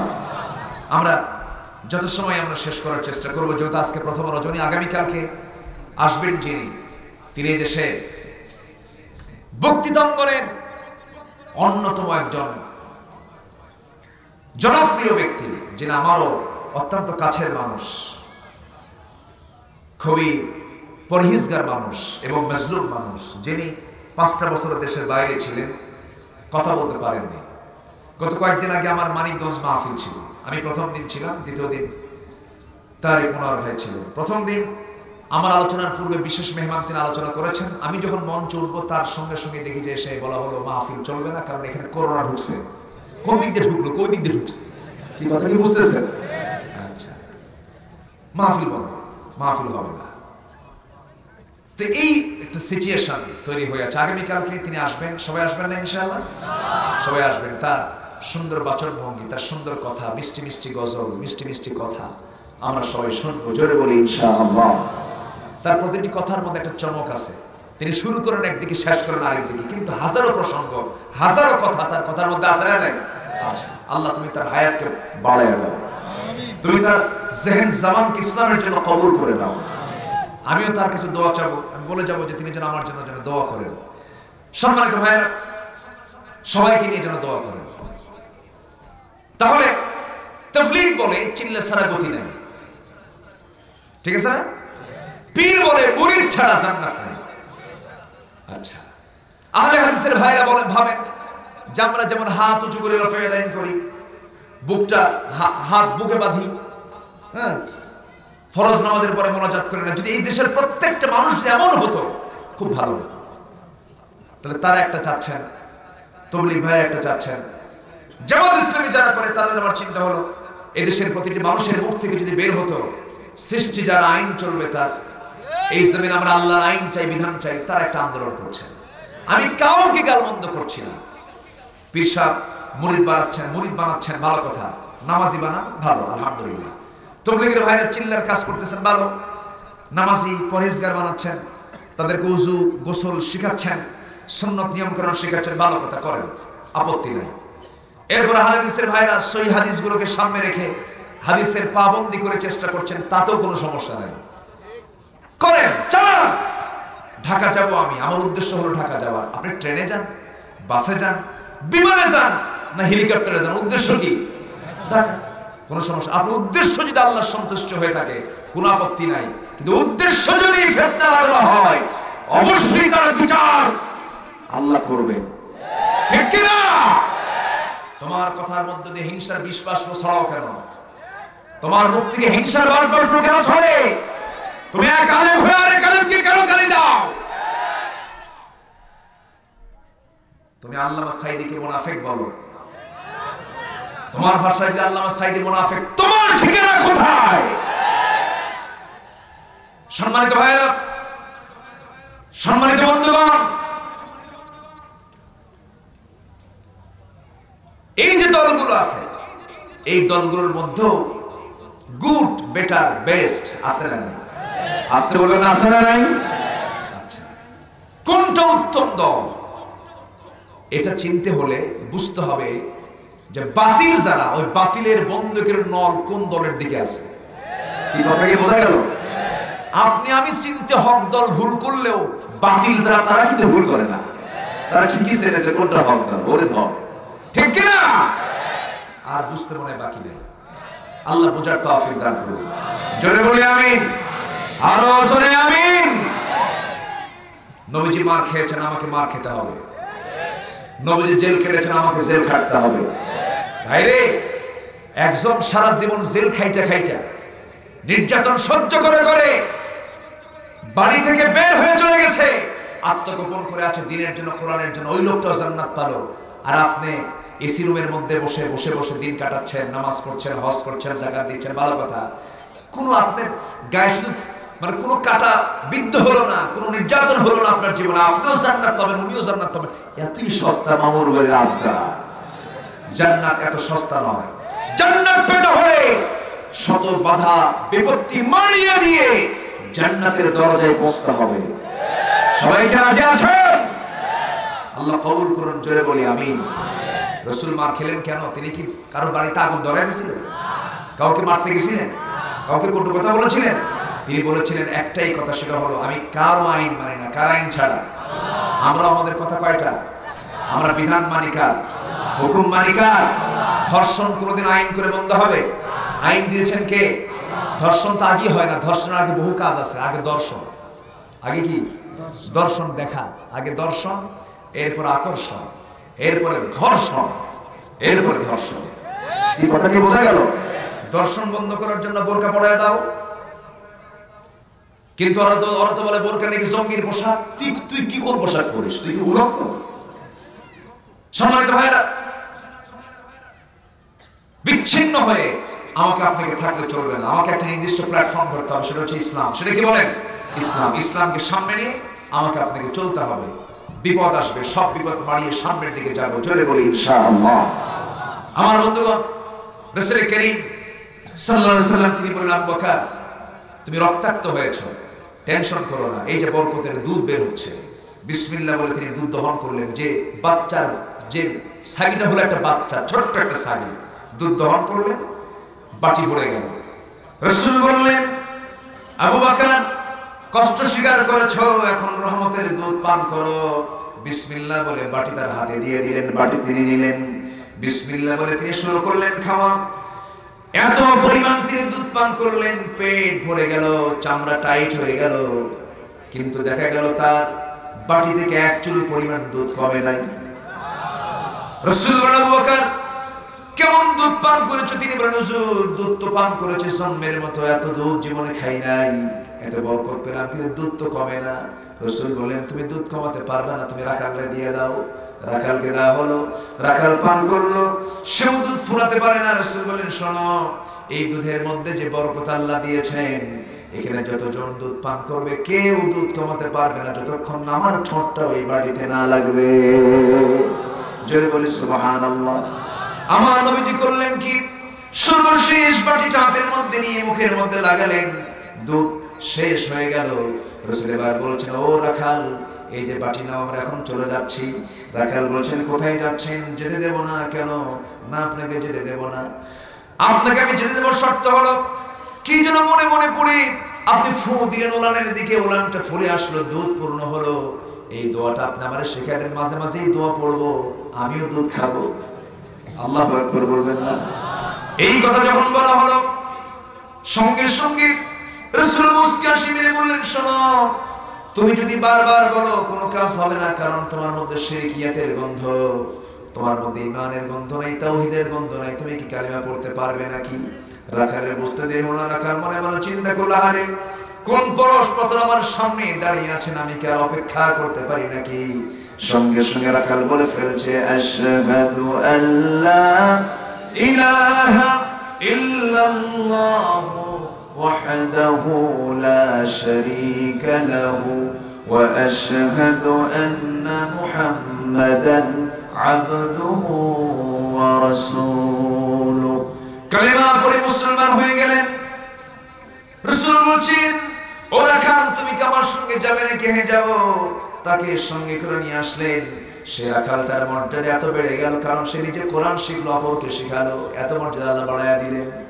নবীজির সামনে আড়ালে নবীজি শুনতে পেলেন কে যেন সুমধুর কণ্ঠে কোরআন তেলাওয়াত করতেছে। রাসূল বললেন, কে কোরআন তেলাওয়াত করে? হুজুর, যে রাখালটা গতকাল ইসলাম কবুল করেছে, সে কালিমা, সে কোরআন তেলাওয়াত করতেছে।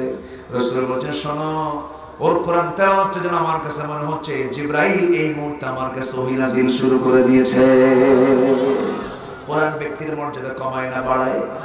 ব্যক্তির মর্যাদা কমায় না বাড়ায়? কোরআন দুনিয়াতে মর্যাদা বাড়ায় দিবে, আখিরাতেও মর্যাদা বাড়ায় দিবে। আমরা কোরআনটাকে শুনবো, জোরে বলি ইনশাআল্লাহ। শ্রেষ্ঠ কাজ কয়টা? আসতে বলবেন না, কয়টা? জাহান্নামে যাবে কয়টা কারণে? 4টা কারণে। 3টা বলেছি আমি, আরো আছে মোটামুটি 8টি কারণ আছে। সেই 8টি কাজগুলো যদি আমরা করি, আমরা শ্রেষ্ঠ হয়ে যাব। আমার বন্ধুগণ, চরিত্র সুন্দর করবো আমরা, জোরে বলি ইনশাআল্লাহ। ঋণটা রাখবো না, ঋণ পরিশোধ করবো, ঋণ পরিশোধ করে ফেলবো। সেই লোকটাই শ্রেষ্ঠ যার কাছে কল্যাণ আশা করা যায়, যার কাছ থেকে কল্যাণ পাওয়া যায়, সেই লোকটা শ্রেষ্ঠ। খায়রুকুম মান ইউরজা খায়রুহু ওয়া ইউমিন শাররুহু ওয়া শাররুকুম মান লা ইউরজা খায়রুহু ওয়া লা ইউমান শাররুহু। যে লোকটার কাছে কল্যাণ আশা করা যায়, সেই লোকটা হলো শ্রেষ্ঠ।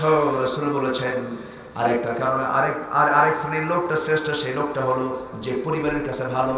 যে পরিবারের কাছে ভালো, জনগণের কাছে ভালো, কিন্তু পরিবারের কাছে ভালো না, এমন লোক আছে না?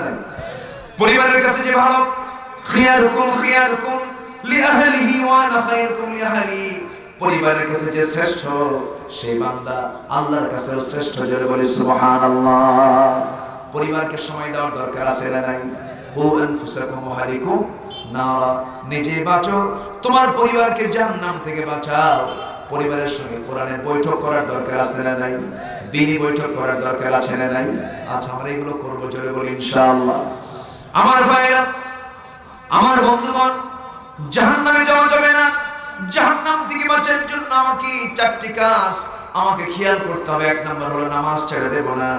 নাম্বার 2 হলো জাহান্নামে যাওয়ার আরেকটা কারণ হলো ওয়ালাম নাকুনু তু'ইমুল মিসকিন ওয়া কুন্না নাখুদু মা'আল খায়িদিন ওয়া কুন্না নুকাযযিবু বিয়াউমিদ্দিন হাত্তা আতানাল ইয়াকিন। জোরে বলি আল্লাহু আকবার। নাম্বার 2 হলো বান্দার হক আমরা নষ্ট করেছি, মিসকিনদেরকে আমরা খাবার দেই নাই, জনগণের টাকা আমরা লোপাট করেছি। নাম্বার 3 হলো সমালোচককারীদের সঙ্গে সমালোচনা করেছি।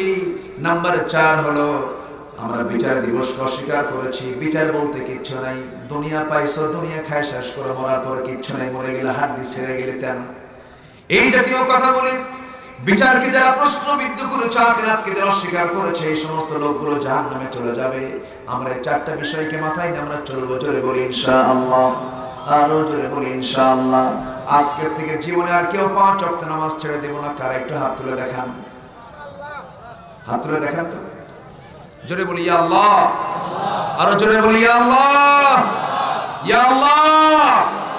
আমাদেরকে 5 ওয়াক্ত সালাত আদায় করা তৌফিক তুমি আল্লাহ দিয়া দাও। জোরে বলি আমিন, আরো জোরে আমিন, আরো জোরে আমিন। রাত অনেক হয়ে যাচ্ছে, কষ্ট হচ্ছে অনেকে চলে যাচ্ছেন বিভিন্ন দিক থেকে। আমি দেখতেছি দুই একজন করে উঠতেছেন, ওঠার একটা প্রিপারেশন নিচ্ছেন সবাই। প্রিপারেশন নেওয়ার আগেই আমি দোয়ার দিকে চলে যাব। যতটুকু আজকে প্রথম রাত, তো আগামীকালকে হচ্ছে শেষ রজনী। আগামীকালকে আসবেন, আগামীকালকে আরো গুরুত্বপূর্ণ কথা বলবেন। আমার চেয়ে অনেক সুন্দর সুন্দর তিনি কথা বলবেন। আমার তারিক মনোয়ার ভাই, তিনি আসবেন। সবাই বন্ধু বান্ধব নিয়ে চলে আসবেন। তো আমি শেষ দিকে এসে বলতে চাচ্ছি, আজকে যে সাবজেক্ট নিয়ে আমি কথা বলতে চেয়েছি, কিছু অংশ বলেছি, কিছু অংশ বাদ আছে। সবাই কি শুনতে রাজি আছেন? তার আগ দিয়ে আমি একটু আপনাদেরকে করজোরে বিনতি জানাচ্ছি, এই মাহফিলটা যে মসজিদের উদ্যোগে হয়। মসজিদটা কোথায়? ওই যে মসজিদে খায়েফ। দেখতে কেমন হয়েছে বলুন তো সবাই? সুন্দর না? বলি আলহামদুলিল্লাহ, জোরে বলি আলহামদুলিল্লাহ। মসজিদ আগে সুন্দর হবে না বাড়ি আগে সুন্দর হবে? বলেন, মসজিদ আগে সুন্দর হবে না বাড়ি আগে সুন্দর হবে? মসজিদ আগে সুন্দর হতে হবে। তো এই মসজিদের উদ্যোগে তারা এই মাহফিলটা করেন। কিছু ক্যাশ ক্যাপিটাল মসজিদের থাকা দরকার। আমার বাড়ি ধনী হওয়া দরকার না, মসজিদ ধনী হওয়া দরকার? মসজিদের কিছু ক্যাশ ক্যাপিটাল থাকা দরকার, এতে ভালো হবে, অনেক কাজ করতে উদ্যোগ নিতে সুবিধা হবে। তো তারা একটু চাচ্ছিলেন সবার হাতের বরকত নেবার জন্য। যদি আমি নিতে যাই, রাগ করবেন? যদি আপনি দিতে যান, আপনি কি রাগ করবেন? মসজিদ কার ঘর? আসতে বলবেন না, কার ঘর? আমরা যদি দেই, এটা কে গ্রহণ করবেন? কার জন্য? আমার জন্য। কার জন্য? আমাদের জন্য। তো আমি সবার কাছে একটু করজোরে বিনতি জানাবো, ব্যাগ নিয়ে যুবকরা একটু আমাদের সামনে নামবে। যে যতটুকু পারি, কেউ উঠবেন না। যদি না দেন ভালো কথা, কিন্তু আমরা দোয়াটা না করে কেউ যাব না। অন্তত আমরা সর্বশেষ যে কাজটা, আমরা দোয়া করে পরিবার পরিজনের জন্য, আব্বা আম্মার জন্য, আত্মীয় স্বজনের জন্য, এবং অনেক অসুস্থ মানুষ আছে, তাদের সুস্থতার জন্য দোয়া আছে। আমরা দোয়া করে এখান থেকে বিদায় নেব। চাদর যাচ্ছে, যে যা পারি কম বেশি আমরা দেব। জিকির করে সুবহানাল্লাহ আলহামদুলিল্লাহ,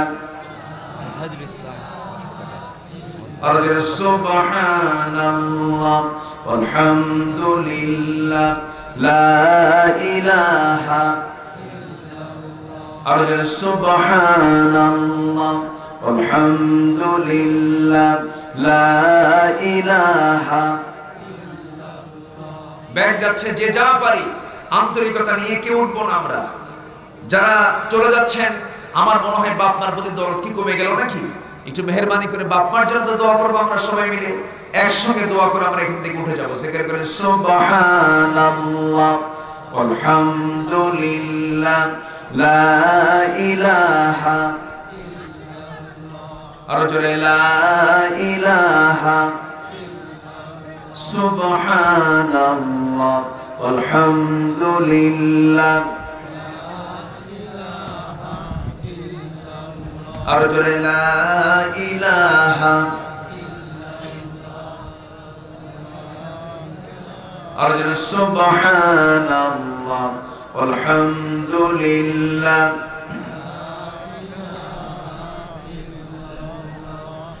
আর জোরে লা ইলাহা ইল্লাল্লাহ সুবহানাল্লাহ আলহামদুলিল্লাহ,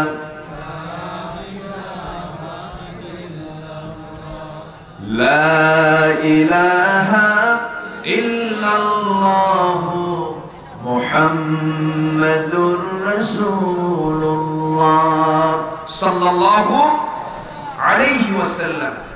11টি কাজ করলে আল্লাহর কাছে শ্রেষ্ঠ হওয়া যাবে, তার রাসূলের কাছে আমরা শ্রেষ্ঠ বলে গণ্য হব।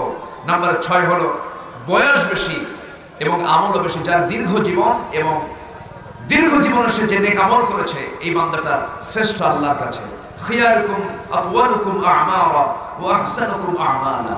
আমরা দীর্ঘ জীবন কামনা করি এবং দীর্ঘ জীবনে আমরা সওয়াব কামাই করব। জোরে বলি ইনশাআল্লাহ, জোরে বলি ইনশাআল্লাহ।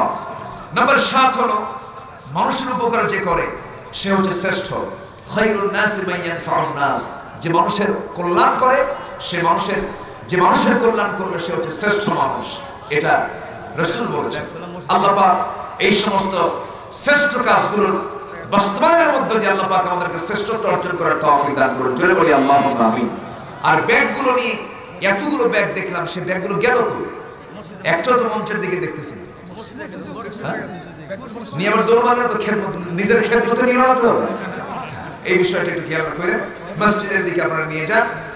আপনারা যে দানটা করেছেন, আগামীকালকেও এই সুযোগটা আজ আপনারা পাবেন। আল্লাহ তুমি সবার দানকে আবু বকর, ওমর, ওসমান, আলী রাদিয়াল্লাহু আনহুম এই সমস্ত সাহাবাদের দানের সঙ্গে তুমি আল্লাহ কবুল করে নাও। জোরে বলি আল্লাহুম্মা আমিন। যে যেখানে আছেন বসে পড়ো, আমরা সংক্ষিপ্ত দোয়ার দিকে চলে যাব। আমরা চাইবো কার কাছে? সবাই চিৎকার মেরে বলে সুবহানাকা আল্লাহুম্মা, জোরে সুবহানাকা আল্লাহুম্মা আশহাদু আল্লা ইলাহা ইল্লা আনতা আস্তাগফিরুকা ওয়া আতুবু ইলাইকা। চিৎকার মেরে বলি ইয়া আল্লাহ, ইয়া রহমান, আমার জীবনে সাগীরা কবীরা, ছোট বড় সব গুনাহ তুমি আল্লাহ মাফ করে দাও, মাফ করে দাও। চিৎকার মেরে বলি ইয়া রাব্বাল আলামিন, ইয়া রাব্বাল আলামিন। আসুন যে যেখানে আছেন নামাজের মতো করে আমরা বসি। আমরা চাইবো কার কাছে? আমরা চাইবো কার কাছে? আল্লাহর কাছে আমরা চাইবো আল্লাহ যেন আমাদের সকলের জিন্দেগীর গুনাহগুলোকে মাফ করে দেন।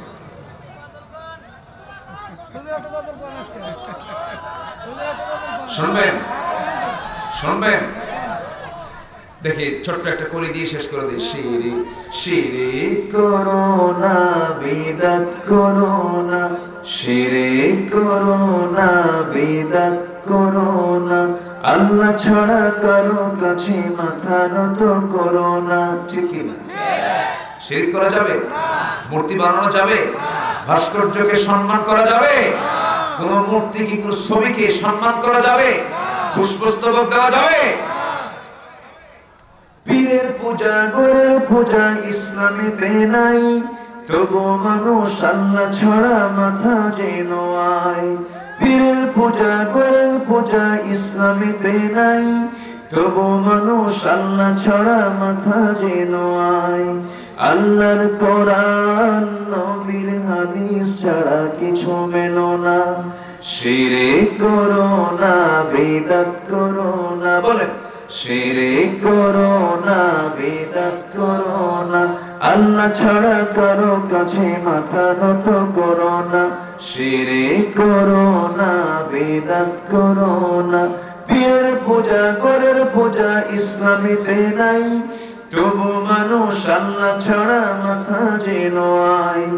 আল্লাহর কোরআন নবীর হাদিস ছাড়া কিছু মেনো না। শিরিক করো না, বিদআত করো না, আল্লাহ ছাড়া কারো কাছে মাথা নত করো না। এত আসতে মারহাবা। আচ্ছা বলি আলহামদুলিল্লাহ। আসুন আমরা এখন চাই আল্লাহর কাছে আল্লাহ যেন আমাদের সকলের গুনাহগুলোকে মাফ করে দেন। হ্যাঁ, কোরআন তেলাওয়াত আবার এটা পড়বো।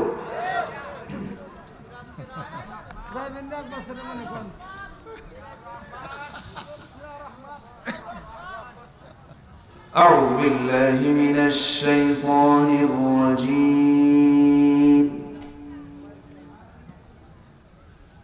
بسم الله الرحمن الرحيم.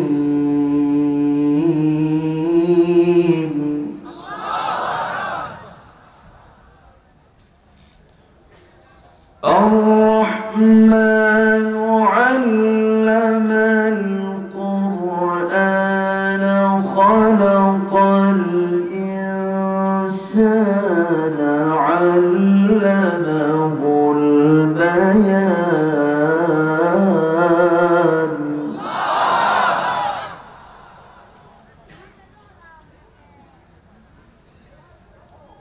الشمس والقمر بحسبان والنجم والشجر يسجدان.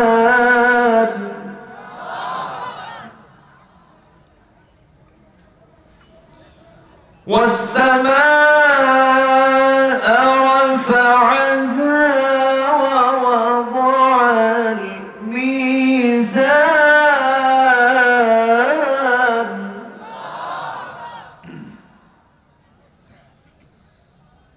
ألا تطغوا في الميزان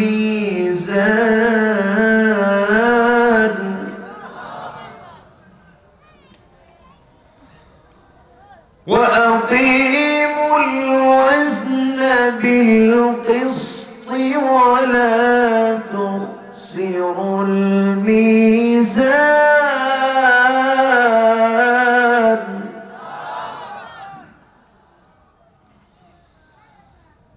والأرض وضعها للأنام فيها فاكهة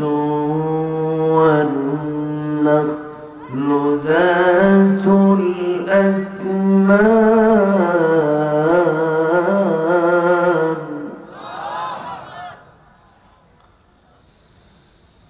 والحب ذو العصف والريحان فبأي آلاء ربكما تكذبان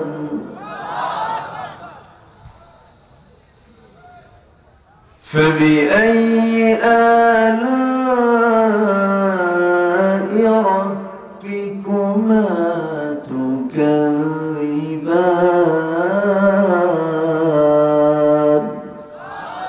صدق الله العظيم বলি সবাই মাশাআল্লাহ।